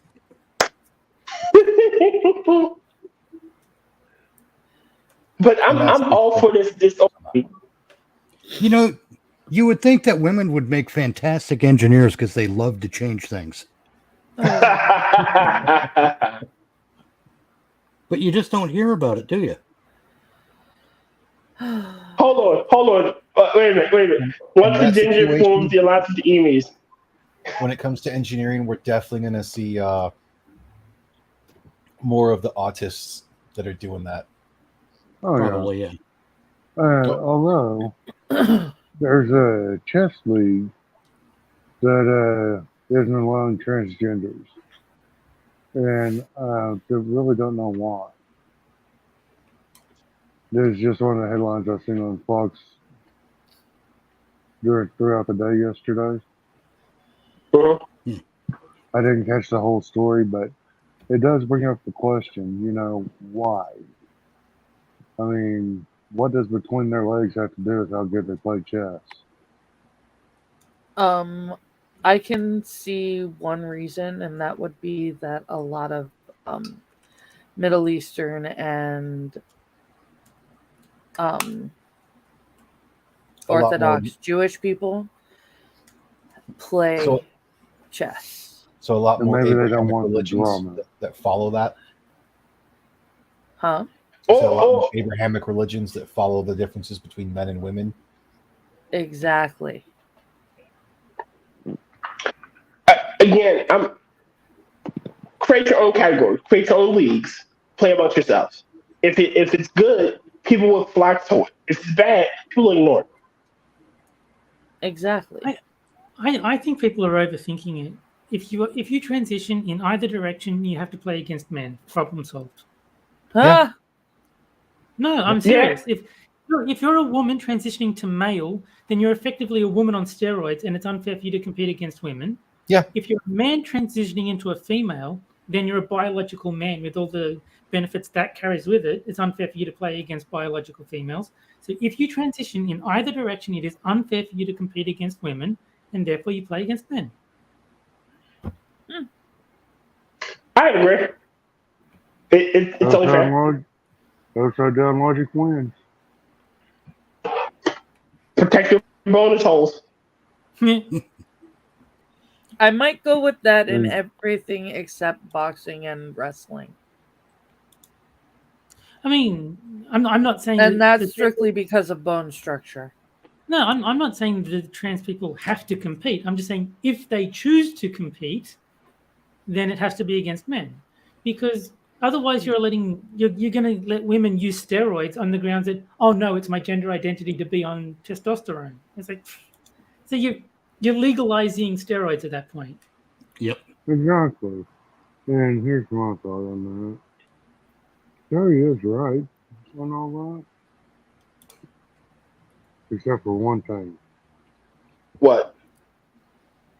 It should not have no effect on tiddlywinks on any kind of mental health game. Why are we playing tiddlywinks? Huh? I want to know when the last... Yeah, the Great Olympic Tiddlywink debacle of 2016. Yeah, when was the last time you saw cutthroat tiddlywinks competition? I don't know. Me and my sister used to play for blood. Blood? Oh, we had a knife beside the shot glass.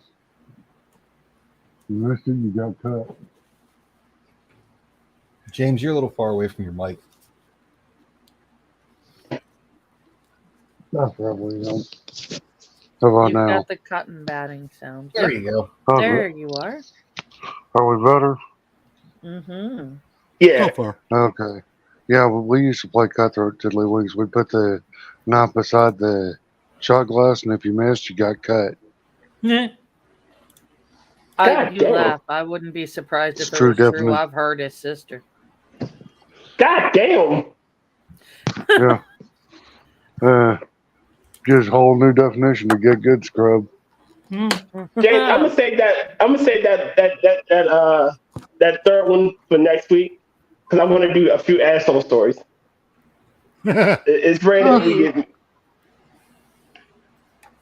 All right, Besides so I'm already done. What's that? I said besides the asshole stories we've already done.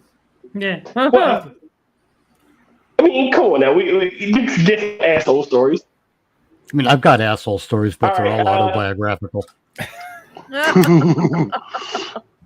Or people you know. All right. You're familiar with this, right, Mitch? Let's see. Mitch, you're familiar with us doing asshole stories and reading them and statting them up and shit like that. I think we did it last time I was on, but I'm drawing a blank too. All right, so we we did read. actually get to asshole stories the last time he was on. Okay, I believe last time you on, I think we didn't have the scale as high. So the new scale is from 15 to -5. Negative that's 5, right. you are -5, you're pretty much Angela. Positive 15, you're James Colley. That's a bad thing. You want a low number. Right on. All right, so I'm going to go to Am I the Asshole? I'm going to click on the Asshole tab. And what's up? Nah, let me see. I'll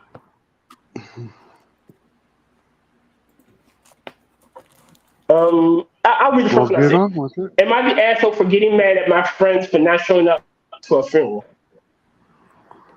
What? I mean, depending on am I the asshole? I heard what you said, and I'm gonna need some missed context. Am I the asshole for something at a funeral? For getting mad at my friends for missing a funeral. Oh, I think you're allowed to get mad at whatever you want. You don't have to be an asshole about it. It's a pretty long one. Okay. That's what she said. My girlfriend. My girlfriend, and some friends between 25 and 30 have been in the same group for almost 5 years. Some of us know each other for way longer, and we all live in the same town. We're pretty close in all sorts of things together. Do all sorts of things together. We all live on an island connected with the mainland via plane or boat, but during the summer, booking a last-minute flight or boat ticket is really hard. Sometimes impossible. No tickets or insanely high prices.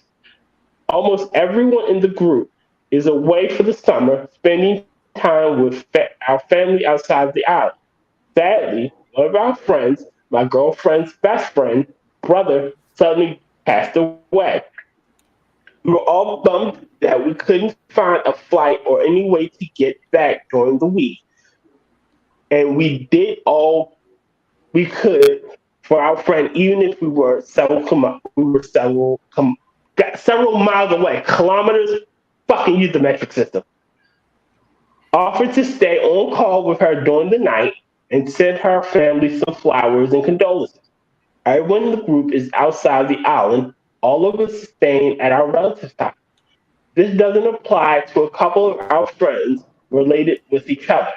Each have a vacation home on a beach on the island, 20 minutes by car from our hometown, and they are spending the summer there. They both over 25, got a car license, a car, and live near a train station. God damn it! Please learn to edit. We actually know that their father would have no problem giving them a ride. He did several times in the past. Our friend, one who's lost her brother, is a fragile person, and we're all really worried for her and wanted to be closer as possible for her during this hard time. We asked our friends near the town to be there for her, at least show up for the funeral, since the rest of us couldn't be back before the end of the month. It was a way for us to at least make her know that we would go out of our way for her and that we love her. Two related friends responded to our request saying that they're on vacation at their villa and they can't go, without providing actual relevant reason for them not to go. I went ahead and got really mad at them. The conversation is not going on since we're all separated. But once I get back to town in a week or so, I'm considering speaking up again and close my relationship with them. All of the people in the group agree with this. They refuse to give us a real good reason for not going. They just told us that that we all will get back to town and they will join us to meet the family and stay close to our mourning friend. I'm furious. I'm mostly because I can see my girlfriend's sadness and frustration for not being able to stay closer to her best friend. Are they in the right to not go and wait for the rest of us to get back down and be closer to our friend? Guy, you are the asshole in this situation. You don't have to go to any funeral you don't want to go to, and you're allowed to get mad at anybody for any reason you want to. I would agree. I do have to. I don't think the guy's an asshole for being pissed, and that's actually what he asked. Yeah. I don't feel like, and I understand. I wouldn't want to be friends with somebody that I wouldn't be able to rely on to be there for me if they considered themselves a good friend of mine. If I was hurt like that, you know. Even then, like they don't need a valid, like they don't need to give you a reason to why they do anything. Like we can't. If they say they can't go, they can't go. And but they. What if they were babysitting a sick grandma? What if their grandmother was down there? Well, they said that they're on vacation at their villa. That's kind of a retarded reason not to go to a funeral. Yeah. Is what I'm saying. No, where's the I villa? don't. They don't have to live by my standards, but I would definitely not be as close friends with them as I was. I think the before. villa was an excuse. Obviously, if they really wanted to go to the funeral, they could, even if they were at this villa. They didn't want to go, and they were using the villa as an excuse to get out of it. James. Yeah. Okay. Oh, you want my opinion on it? And I kind of look at it like the rest of y'all do. I mean, if I don't, you're on summer break, do you really want to bring that time down and possibly be sober for a couple of hours on your vacation? I mean, no, not really.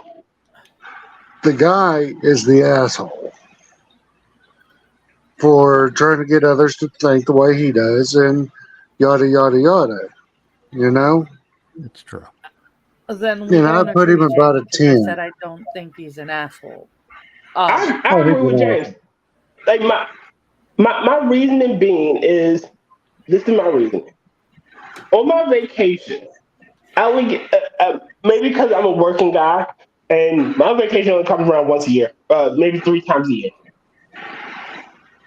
Like the last thing, now if say my best friend, his aunt were to die, I'd give my condolences. I'm still going to enjoy myself on my vacation, but the moment I get back to town or back home or wherever I am, I'm going to go see him.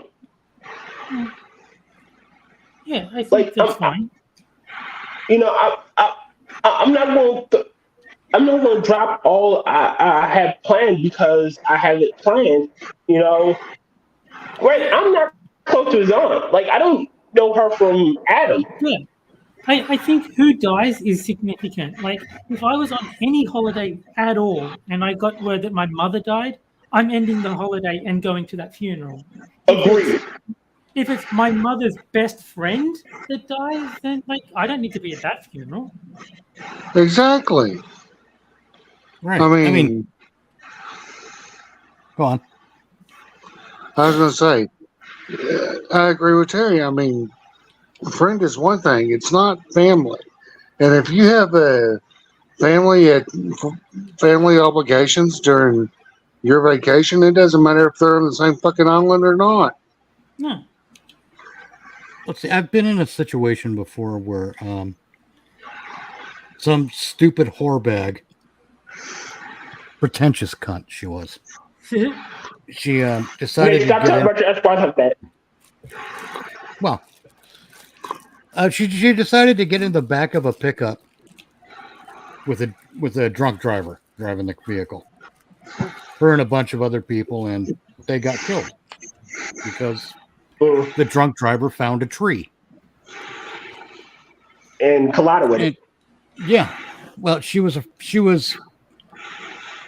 friend of my circle of friends, and there was another friend who was also a friend of this circle of friends, and someone in this circle of friends said to the other guy, "Are you going to the funeral?" And he's like, "Well, no." He's like, "Why not?" Because I don't know her. She's not a friend of mine. Yeah. You know, it's fair enough. Yeah. But yeah, the guy, the one fella, he's an asshole because he didn't have the presence of mind to recognize that we're talking about two different people on opposite sides of this circle of friends. Yeah. Who never interacted, never really even met. So you're an asshole for asking him to go to the funeral. Or for asking if he's going. Maybe they weren't even close to her. You're an asshole because of the presumption. Yeah. I'm pretty sure I can use this as an example. I'm peripherally friends with I associate with like a few people in this circle, you know, because they hang out with if someone would have in Della, I like Della.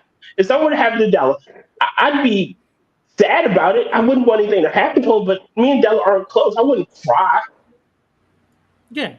You know? I mean, I'm like, I like Della quite a bit. He's a good friend, but I mean, he's in Canada. Like, I don't, unless I was specifically requested to attend, I wouldn't presume to just show up to his funeral if the worst happened to him. Not funeral. Yeah, and I wouldn't make Gen T go to his funeral either. You know, what if they weren't close at all? What if maybe they didn't like each other? I'm not saying they don't, but it's the example. Just because she's there doesn't make her she didn't particularly like Della. Why the fuck would I go to the funeral? It's kind of like. Go ahead, Terry. No, my general thing is I don't care if you go to my funeral or not. I just lie to me. I'll be in no position to dispute. Terry? I'll go to Terry's funeral. It'll give me an excuse to go to Australia. Yeah. Terry's not going to have a funeral. He's a fucking AI. Terry, when you die, I may not show up to your funeral, but if we do something on stream for you, I promise to find a personal a Coke can with your name on it and have a Coke. Excellent. I swear I thought you said a Coke can. I know. That's how we'll celebrate all of our funerals. We'll have personalized Coke cans and we'll all drink more stream. We'll find a Coke head with your name on it. I've got one. That's the whole thing. Is I've got a can of Coke with my name on it. And I don't like Coke, but I'll drink one. It was actually a present. Like a friend of mine, because Coke was doing a promotion where you could get your name. They would put just random names on cans, but there was none with my name on it. So my friend, at the shopping center, they had a store where you could get any name you wanted put on the can. So he actually said, "Yeah, can you just get my friend Terry just put his name on it?" And it's like, "Cool, thanks. That's really nice of you." So. Terry, when you finally, if God forbid, if you die, I will acknowledge Australia as a sovereign nation and a real place in your honor. Thank you. That means a lot. I'll laugh at New Zealand. Before you died, Terry. So I will acknowledge it as a place that actually exists on the map. And I will say there is Australia exists. My big concern is I will say that if I die, how are you guys ever going to find out? I'll stop being online, obviously, but how will you know that I'm dead? How would you ever find out? We'll ask Bering. He doesn't know anything about me. No, we'll ask him to look into your disappearance.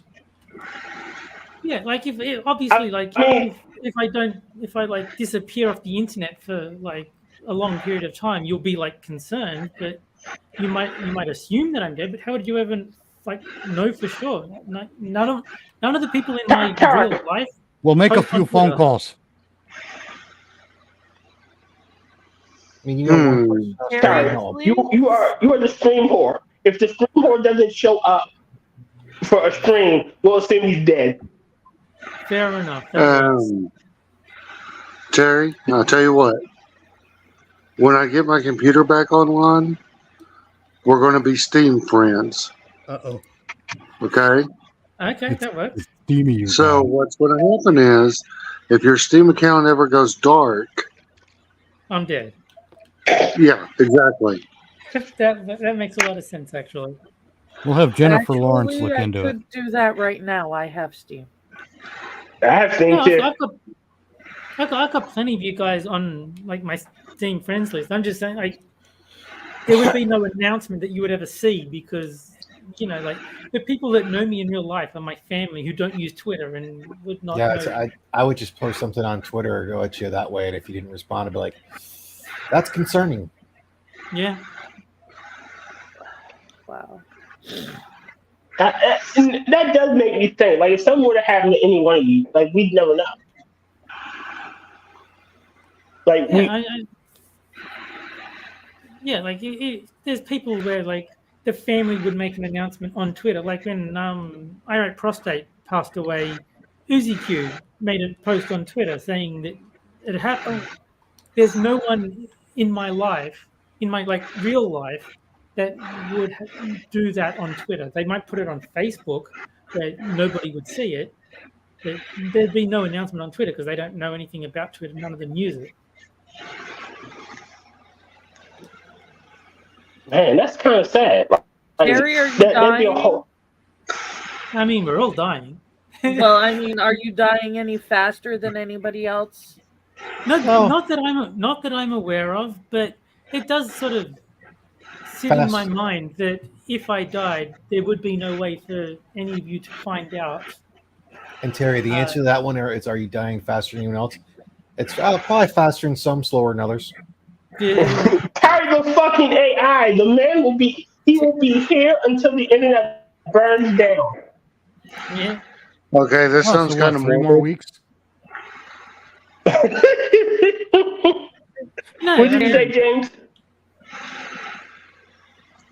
I said this is going to sound kind of morbid, but I bet you I'm winning this fight or this race. God. James Colley, if you die on me, I will kill you. Number one, I will make sure to do it on the screen. Terry, I'm going to send you my email. If you could please just give it to somebody that you trust so that they can let me know if anything does happen. Yeah, no, that. Well, then we could be assholes and insist that other people attend the funeral. Yeah. I think. I mean, I think Della and Della's my Facebook friend, so he might see. But yeah, no, if you want to send me your email, that's absolutely fine. I'll make a note. So it's they should email you if anything terrible happens. The only person I'm going to request to go to Terry's funeral is Jack, but he still has to do Quippers while he's at the funeral. Yeah. Yeah. Still winning a rigged game. That would be awesome. If my funeral was a Jackbox themed funeral, that would be amazing. I'd be sad that I was dead and missed out on it. Would you be upset if it was a Quippers? A Quippers United stream. Yeah. I like the one Quipper stream that I miss is because I'm dead. Oh. that I like that. That's good. The one. Oh God, Jesus Christ! Speaking of which, I might be on Quippers tonight. And then instead of having it to where everyone's Rotncorpse because Angela was tired, didn't realize who she was even talking to, it's everyone will be Terry. Yes, I think that's fair. Right into the entire bot.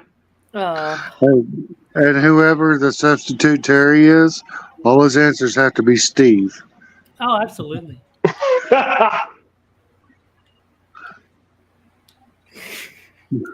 Oh man, don't, It has to either be James. Steve or a song or a movie or a TV reference or a really bad pun. Just the standard Terry The answers. standards. The basics. James, you don't have to worry about dying because me and Rotncorpse will revive you as a Rotncorpse. Oh, But cool. let's go on to another asshole story because I think Angela's getting a little bummed out. Sorry, I didn't mean. Sorry, my bad, Angela.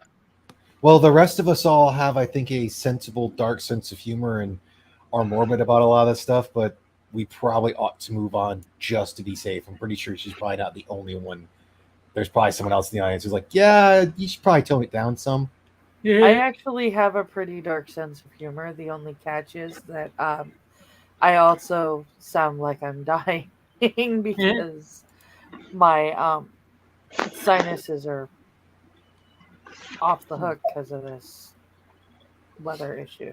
I like Okay, I got another one. I like Frosted's comment that I did not, in fact, survive the internet.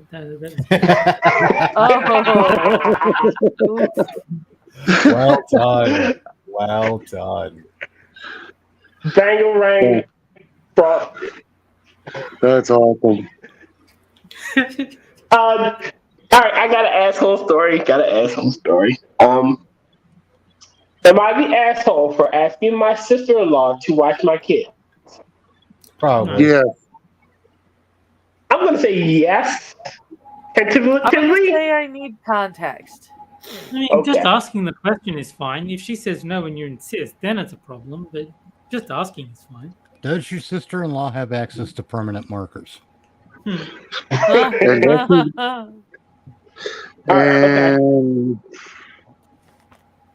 I Is she a got called teacher? into work. Wait a minute. I got called into work and I live with my brother and his wife. My mom also lives with us. My mom is elderly and couldn't watch the kids, and I didn't have extra money for a babysitter. I asked my sister-in-law to watch them because she was working from home and she said no. I told her it is unfair and I already told my boss I'd feed in and she said she was working on a huge project and for me to take them to a babysitter. I explained I have no money for that and I needed it would help me out a lot since she's just getting on her computer all day, not and it's not a biggie. She yelled at me about how I make 20,000 a year and she makes 100,000 and I need to act my fucking wage and not bother her anymore. My mom heard me and she said she'd watch the kids. I hated that because she's old and they're a lot. They are a lot. I guess they are a lot. What you say? They're a pain in the ass. I said Yeah. hashtag team sister-in-law. It sounds like this guy's a total prick. He says, "Can you do this?" She said no, and then he lost his shit. It really I does. think I saw my, it's a she. but let me continue. It's only like 3 more paragraphs. I saw my brother, and when I got home and told him about his wife's disrespect, and my brother said he think it's time for me to find my own place, and I felt dizzy from it. Like, really, how could he do that to me? I tried talking to my mom, and she said she would move into an apartment with me and the kids, but I don't think I wanted. I'm not. I don't think I want it here anymore. She told me I have overstepped my welcome, but even bothering my sister-in-law when she was working I after I was I told her no. After I told her no, she she said maybe we can afford a studio with her and I. I'm like 4 people in the studio is ridiculous, but I don't think me asking my sister just to watch the kids one time should have gotten me kicked out. Oh no, I think asking was fine. Insisting after she said no is what made you a jerk, and then like losing your mind and Like promising that you'd be at work without organizing the babysitter in advance is like just stupid. Yeah. Yeah, he presumed.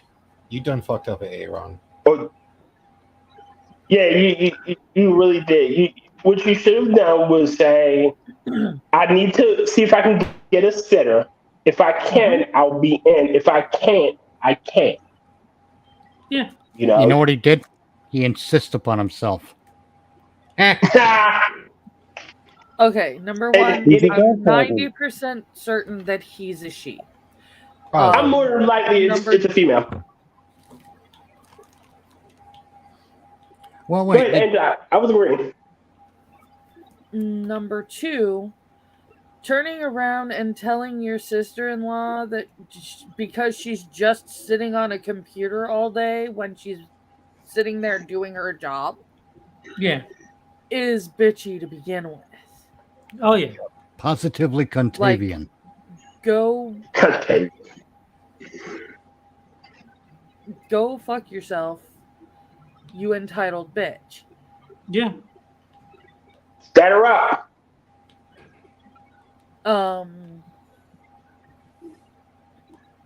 Just because the location that she works in happens to also be her home does not mean she isn't working. And it definitely doesn't mean that she has the time to give your kids the undivided attention that you've apparently made required by not actually raising your children well. If you're going to sit there and say that they're a lot. If that is how you're describing your kids, you clearly are not parenting properly. I'm going to assume that this is female. I'm not going to, I want to know, maybe they should be with their father, maybe? I would say they should be with their father, or she should get their father to give her enough money that she can get a damn babysitter. Yeah. Yo, Eagle. I give her about 14. 14.9. Now, I think the obvious solution is you give the kid like platform shoes and a fake mustache, and then you bring him to work with you and say he's the new guy. No, you stack two of the kids in a trench coat on top of each other. Put them in a trench coat and a fedora. I would suggest that, but it sounded like there was only one kid. You rent one. Apparently, you should be able to find another kid because there's a shortage of babysitters. It is 2 kids because she said that it would be 4 people in a studio apartment. Okay, then Mitch's idea works. Get both of the kids to sit on each other's shoulders and the trench coat fedora. Make it happen. I mean, you could always tell, depending on their ages, tell one kid to watch the other, or if you want to be a really, really much worse, terrible parent, you could always get the Benadryl babysitter. There you go. No, if they're unconscious, they can't get in trouble. We do not endorse. I said that is a terrible thing to do. I am not endorsing it. There are some terrible parents who would do that. Oh God! Did you? This fucking hell, Rodney! I hate you for making me remember this shit. Now I'm gonna make all of you suffer. There was a face. If Benadryl is too expensive, you can also hit them on the head with a baseball bat. It gets basically the same job done. I mean, you could also choke them out too, but you just have to make sure you don't hold for too long. Exactly. Yes. God, I'm wow. Wow. We're all going to hell for this one. Dude, I've been going to hell for a long time. I've just been wondering where I'm going to be. My reservations are at. So where is it? Here it is. So y'all remember I posted this on my feed. 5-year-old who fatally shot baby brother was on cocaine. Oh yeah. While dead toddler, had marijuana in the system. So cocaine baby?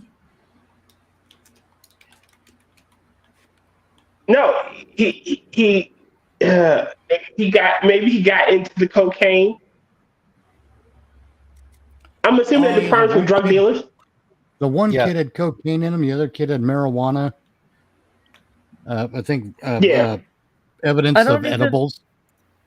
I don't even necessarily think that they're dealers. I think the kids got into their stash. No, if I remember correctly for the story, because Monkey and Jack read it, I believe they were dealers. Oh, jeez. Even better. Well, according to the government, if you have a cocaine habit and some Ziploc sandwich bags, that's evidence of intent to distribute. No. I figured out what happened. The kid said, "Mom, can I have a Coke?" And there was just a misunderstanding. Oh, it had Terry's name on it. And... Terry, why are your name on this Coke? Nope, I figured it out. The mom used the wrong bag of powdered sugar for their French toast. That could be. See, this is why you don't use artificial sweetener. Definitely. Well, and this is why some people shouldn't have kids. This is definitely the reason why some people shouldn't have kids. There should be a rule. You can either have kids or booger sugar, but you can't have both. That's fair. I think that's not if you can't do it responsibly. Well, if you have kids and you have booger sugar, then you're not doing it responsibly. Exactly. So yeah, I'm going to have to agree with you. If you're going to do booger sugar, you've already got a babysitter. You're doing it at a party, and you're not bringing it home. Boom. No. Problem fucking solved. You ask your sister-in-law to be the babysitter. And yes. Then... So you go do your booger sugar. Wow. Last time I did. I hear it. And then we heard a kid yelling in the back. Yeah, that kid's on the booger sugar. And the devil's Last time I did Coke was about 30 years ago. Assuming Coke you mean and a the smile, drug, I've never done it. But if we mean the beverage, a week ago. Earlier today for the beverage. I don't drink Coke. I'm a Pepsi man. I generally drink like one bottle a week is about it for me in drinking Coke. So not that often. I have to admit, I prefer Coke to Pepsi because diabetes. There's just a little bit of a different what? Diabetes. No. I'm sorry. When I think of soft drinks, I just automatically think diabetes. Yeah. Yeah, I miss Wilford Brimley. He always gave that speech like he was a little bit angry. I want to talk to you about diabetes. He said it. He was like he was accusing you of something. A lot of dumb shit, but I still love the Wilford Brimley diabetes one. It's like I have diabetes, which caused me to be friends like short people and struck my wife. Then I found out my wife's been dead for 20 years. Who the hell did I hit? Oh, jeez. God, we're all terrible people. Yes, we are. Nah, we're fine. I actually had a friend that I potentially could have dated when I was in high school who literally told me he would not date me because he had fits of violent rage when his diabetes would well, when he'd break out in the diabetes sores. Yeah. When he spiked. Yep. Jesus. All right, so is this the fucking God damn it. Christopher Titus skit with his one chick he dated? Yeah. Officers, it's okay. I have low blood sugar. I mean, Christopher Titus may be a bit of a dickhead in real life, but his act is very funny. Norman Rockwell is burning. Norman Rockwell's Bleeding is a good one. I still like Love is Evil because that's after his divorce. I did like his TV show, but that's only because it was basically Norman Rockwell is bleeding in sitcom form. Stacey Keach is fucking phenomenal in that shit. No, but it's funny because I saw the show, and then I saw Norman Rockwell is bleeding. He's like, this is literally the exact same joke from the TV show. Yeah, because the TV show was based on the stand-up. Yeah. Yeah. The show was Because completely Hollywood based has on no the stand-up. creativity. Yeah. Even then. The show Even was obviously sitcoms better become because formulaic. the show was obviously better because it had like different actors for the different roles in the story, but the actual like content was exactly the same, which is pretty cool, pretty funny. It's one of the reasons I got to hand it to Jerry Seinfeld, actually, because his show wasn't just the collection of Seinfeld bits from his No, it's stand-up very stuff. Yeah. Unless it was part of the because he played himself basically. Yeah. He played It- Jerry Seinfeld, a stand-up comic. If The it came thing into with- it through that, then yeah. No, Yeah, but I the love thing the that bit got about me the was- canary, you know. No, the stand-up comedy parts of Seinfeld were the worst part of the show. Yeah. But they were only The like few actual- and far the actual between. show was good, but his stand-up was crap. But those parts were like few and far between. Right. I mean, You know? for the most part, it was a show about a stand-up comic, Yeah. but you know, and his Right. gang of merry ne'er-do-wells. His gang His sidekicks. Yeah. Not even Zeg. I mean, Kenny Kramer. God damn it, Cosmo Kramer. Cosmo Kramer. Kenny Kramer's the real guy. Cosmo Yeah. Kramer is. Oh The God, it sidekick gets guy. confusing, man. It's, But yeah, it didn't Cosmo. rely on the writing. Did not rely on Seinfeld's stand-up act. No, not at all. He was And so that, part of I it. think, is one of the reasons that show was so successful. Yeah. Basically, Larry David did most of the writing, from what I understand. At first, yeah, he was a big piece of the equation. But, you know, even after a couple of years, he backed out because you can only go so far. Yeah. But I think Yeah. that's why I like Curb Your Enthusiasm, because it was basically like the first few seasons of Seinfeld, where like he's playing the George Costanza jerk character. Yeah. Well, what's funny, you know, what's funny about Curb Your Enthusiasm? Larry is usually right. Oh yeah, he He catches usually- all this shit, but he's usually in the right. Yeah, Never watched. I Curb did. Your I did like Enthusiasm. Curb Your Enthusiasm. That was a good show. Oh, it's funny. That I've never time seen we had Curb Your Enthusiasm. the whole situation with the lazy Susan and the one lady at the table is like, all right, can we just not use that terminology? For one thing, it's incredibly racist. And one dude's like, racist against who? Susans? Yeah, It's almost Well, like they our predicted seasons are a race. It's funny. That whole show revolves around Larry reacting to a variety of Karens for the most part. I think it was predicted actually. the rise of the Karen. I think it was quite clever for them not to script the show. Like they Oh, yeah. basically had like, this is where the scene starts, this is how it ends. How you get from point A to point B is entirely up to you guys, and they just kind of semi-improvised the actual show. I think that was a really good idea. yeah.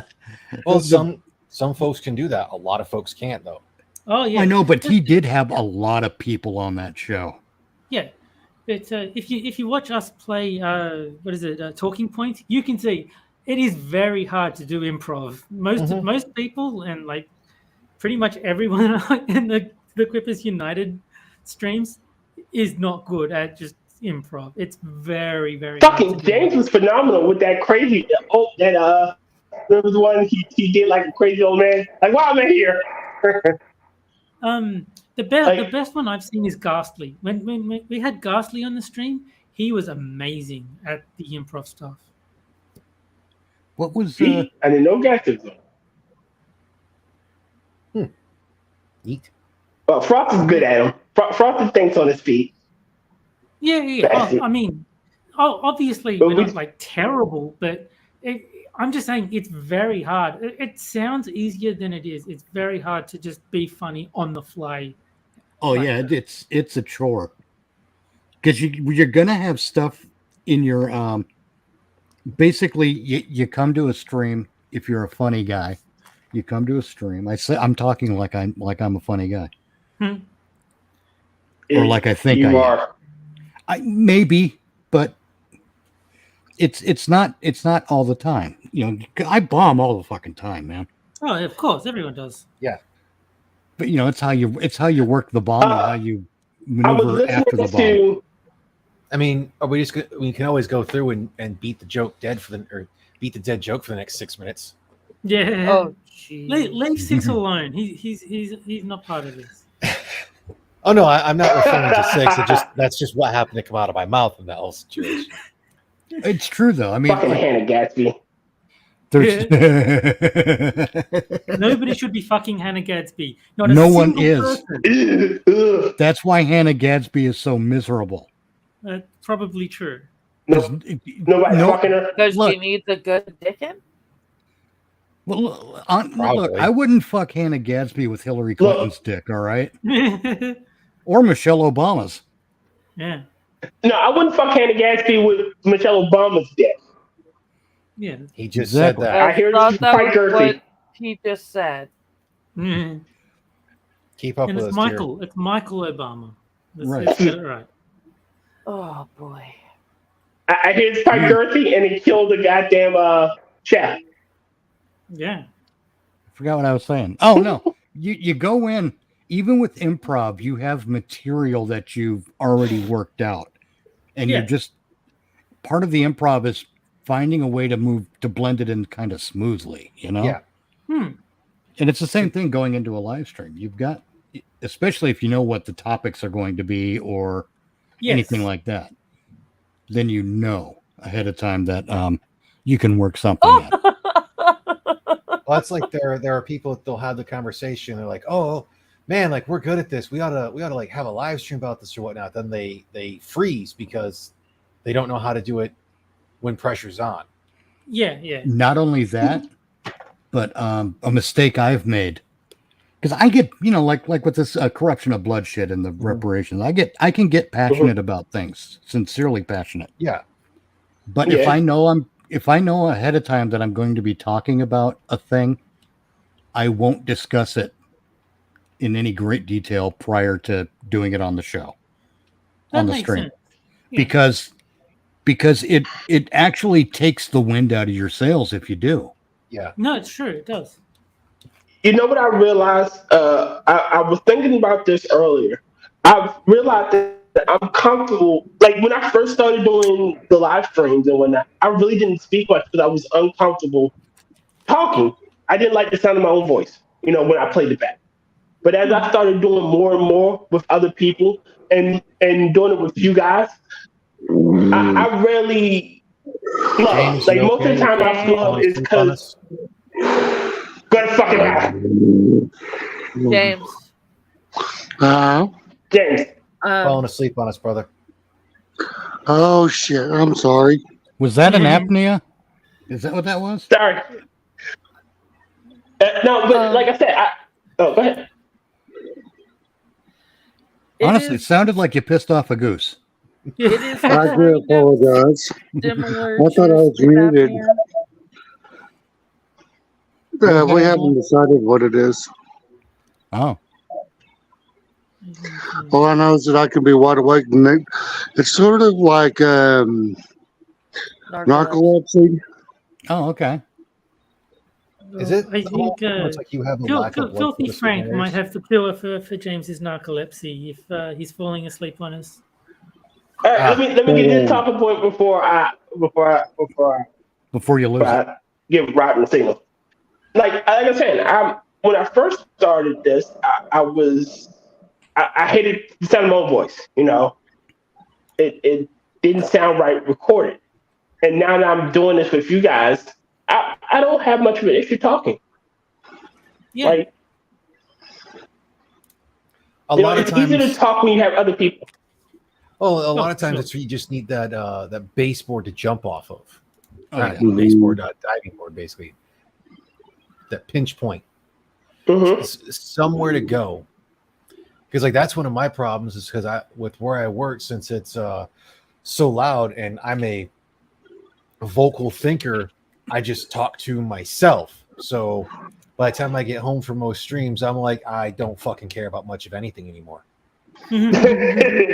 I got it all out of my system. It's just like, well, fuck. All the patches gone. There is a measurable benefit to working with people on a stream. Oh, yeah. yeah.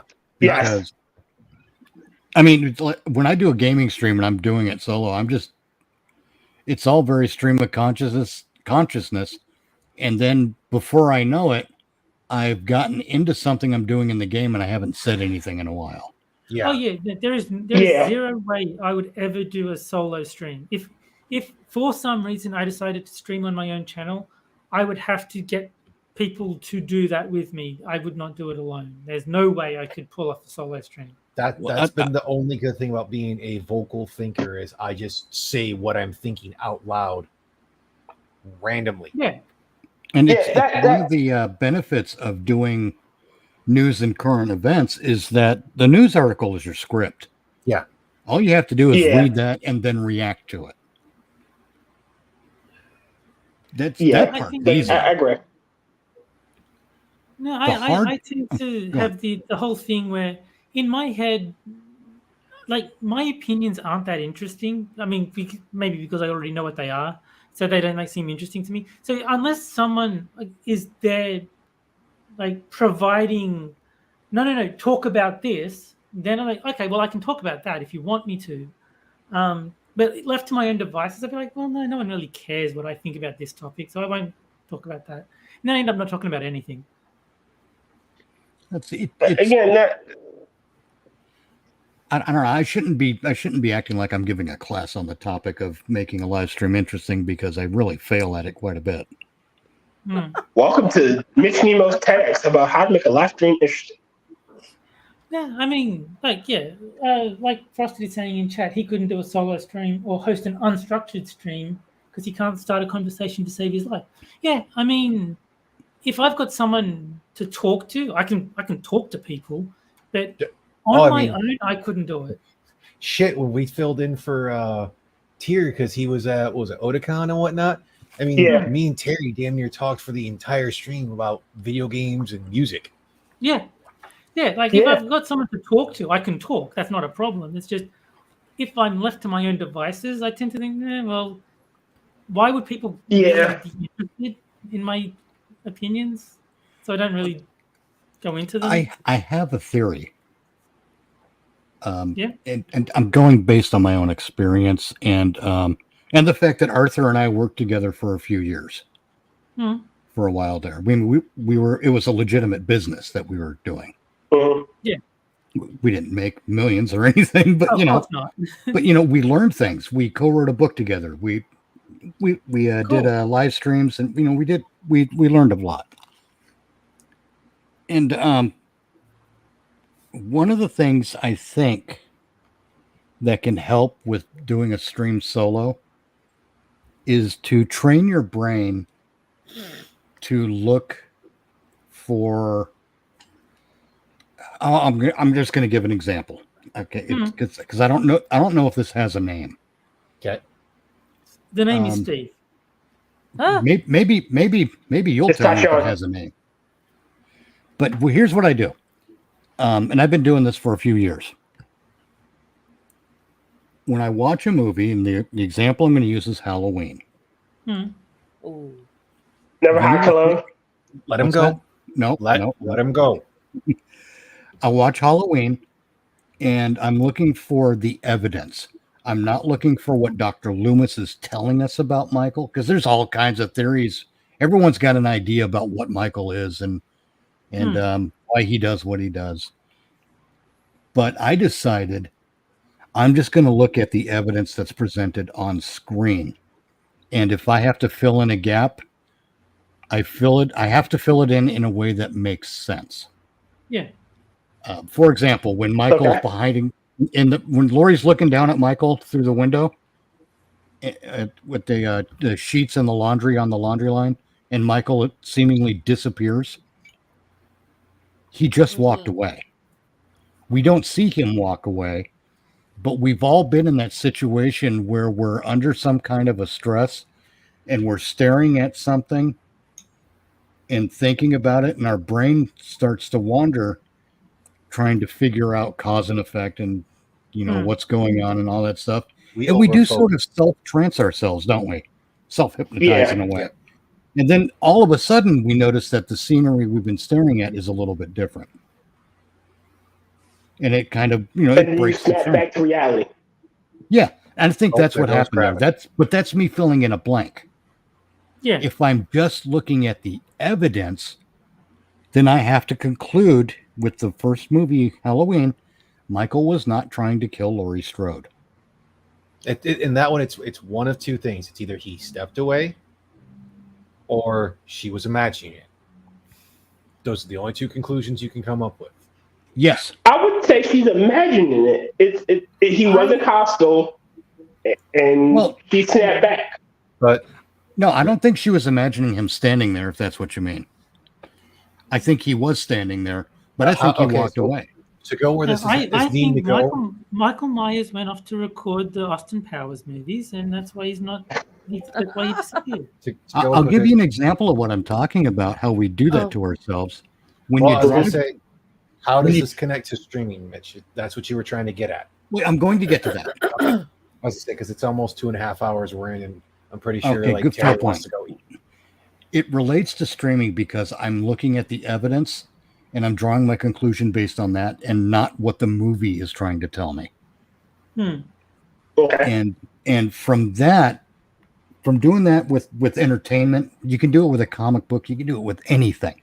Yeah. But when you train your brain that way, you start to see things like maybe in the news or in a society or politics or gaming that don't make sense, and you can start putting different pieces together that leads you to a conclusion that most other people aren't talking about, and that's where it comes into streaming.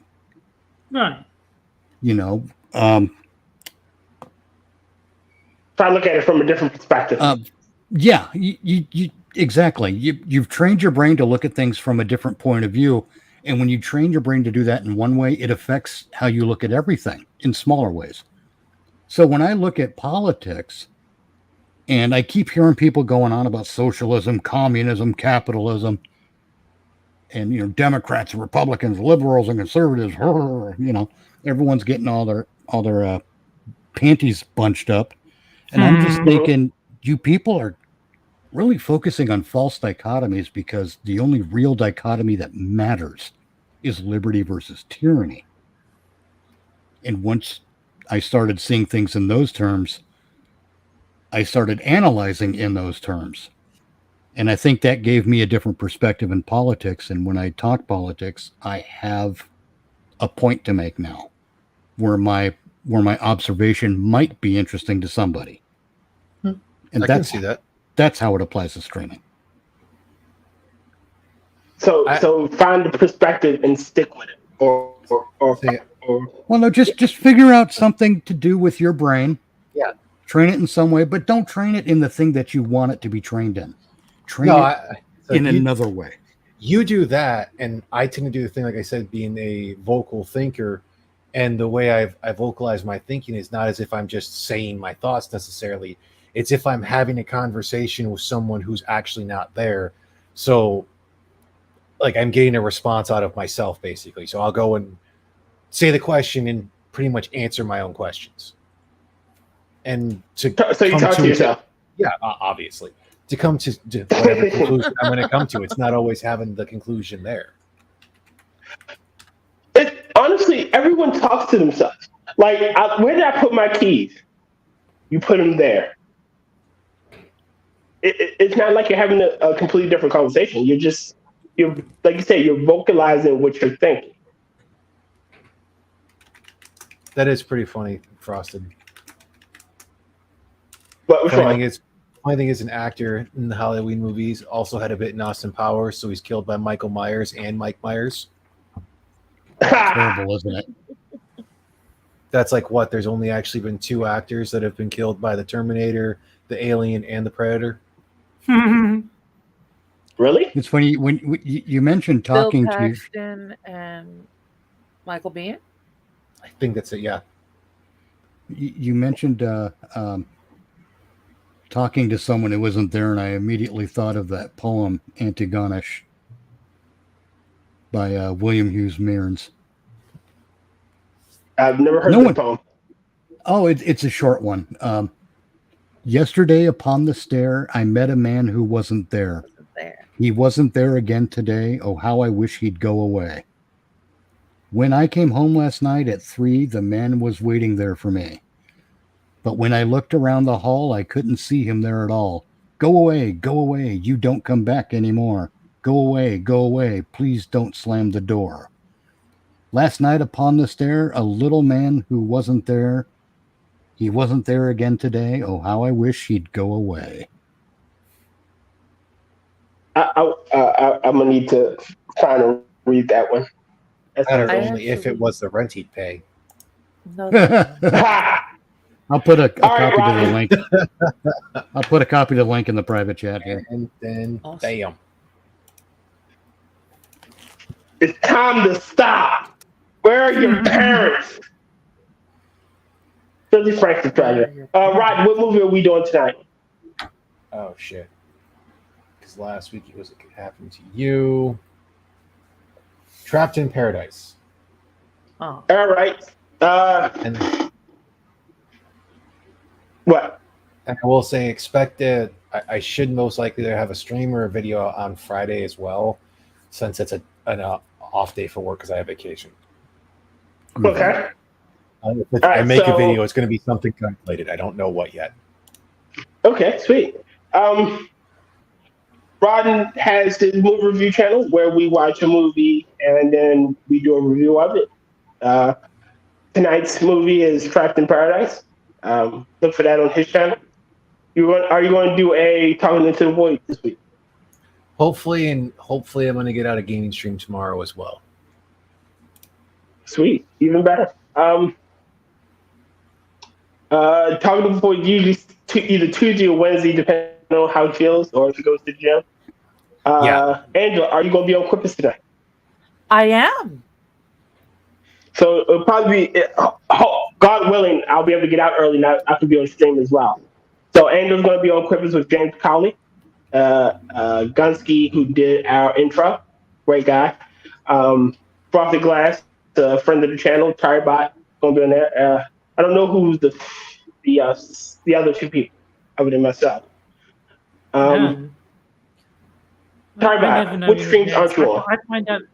I find out when I read the video, the stream title, and Jack lists all the guests. Mm-hmm. Like, okay, that's who's going to be on. I have no idea beforehand. Tyribot, which streams aren't you on? Because you're everywhere. I'm not on any streams. I don't know what you're insinuating there. So Tyribot is on Mr. Adams, another friend of the channel, Minions Night, with Kefki and, like I said, Mr. Adams. So you just say he's on majority of the Minions Nights and move on. He is on majority of the Minions Night. It's Adams and Hammers that I'm pretty much always on. Johnny's if he happens to do a game stream on Minions. Those are really the only ones that I'll be on for Minions. Six of Silver, you're on. Who else is? The Corner. Frosted Glass is The Corner. Yeah. With Frosted Glass, Moonshock, and Jack Gunski. I really need to get Moonshock on here. That way I can complete my that's pretty my much corner collection. He goes to bed way too early. I know, but I can dream. I need to get TMaxi on too. You can try to hold an earlier stream for 1 week. Yeah, I could do that. I would love to get Moonshock on. I would love to get Gen TMaxi on. That way it'll complete my collection of the Wednesday show. Yeah. You're also on. I think we covered someone else's stream. I forget. Okay. James is usually on Quippers, and he had talking into his Nerd Out streams. I hope he brings it back sometime soon. Mitch Nemo. Mitch, you have your fantastic show Tuesdays and Fridays. Fantastic. Tuesday and Friday at noon. Yeah, noon Eastern. You know how long it took me to come up with that fucking name? Sorry. Is it on YouTube or on Rumble? Oh, it's on Rumble because I will not. I do everything I can to avoid contributing to YouTube success. Good to hear. Understandable. Pretty sure I'm not giving much of anything. I again, like whenever later today at work, I'll probably download this and put it on my Rumble channel for the midnight show. Oh, you could set up Rumble to auto-populate your content from YouTube. Really? Yeah. I can't remember the procedure. How to do that. But Arthur and I wound up making a little bit of cash on Rumble because we got into Rumble early and we just let it auto-populate everything we streamed and uploaded to YouTube. Nice. Nice. I need to figure out how to do that. That way I can, because I have two channels. I have Fear the Lich, which is my gaming stuff. I really need to start doing more game streams or videos because streaming games kind of, my internet is shit. So I need to do it video wise. What else is I about to say? I'm trying to get Johnny Hellcat on as a guest for next week, but cool. if our schedules conflict, I'll find someone else. I'll be known by Wednesday. I think that's it. Groovy. Please like, share, and subscribe if you're not subscribed. And thank you guys for coming out. Oh yeah, thanks for having me. Always, Mitch. Always a pleasure. All right, time for the outro, and good night, everybody. Have a good night. I'm not singing. And with that, the midnight show has been brought to a close. Get out of here, you little bastards! Fucking little trash-eating pandas. From the Midnight Crew, I told you to get out of here. We'd like to thank you for joining us. I want to fill you bastards full of lead. We'd also like to thank our guests for joining us. That's 3 of you down. How many more of you fuckers are there? Please join us again next week. I'll keep shooting. I got a lot of ammo.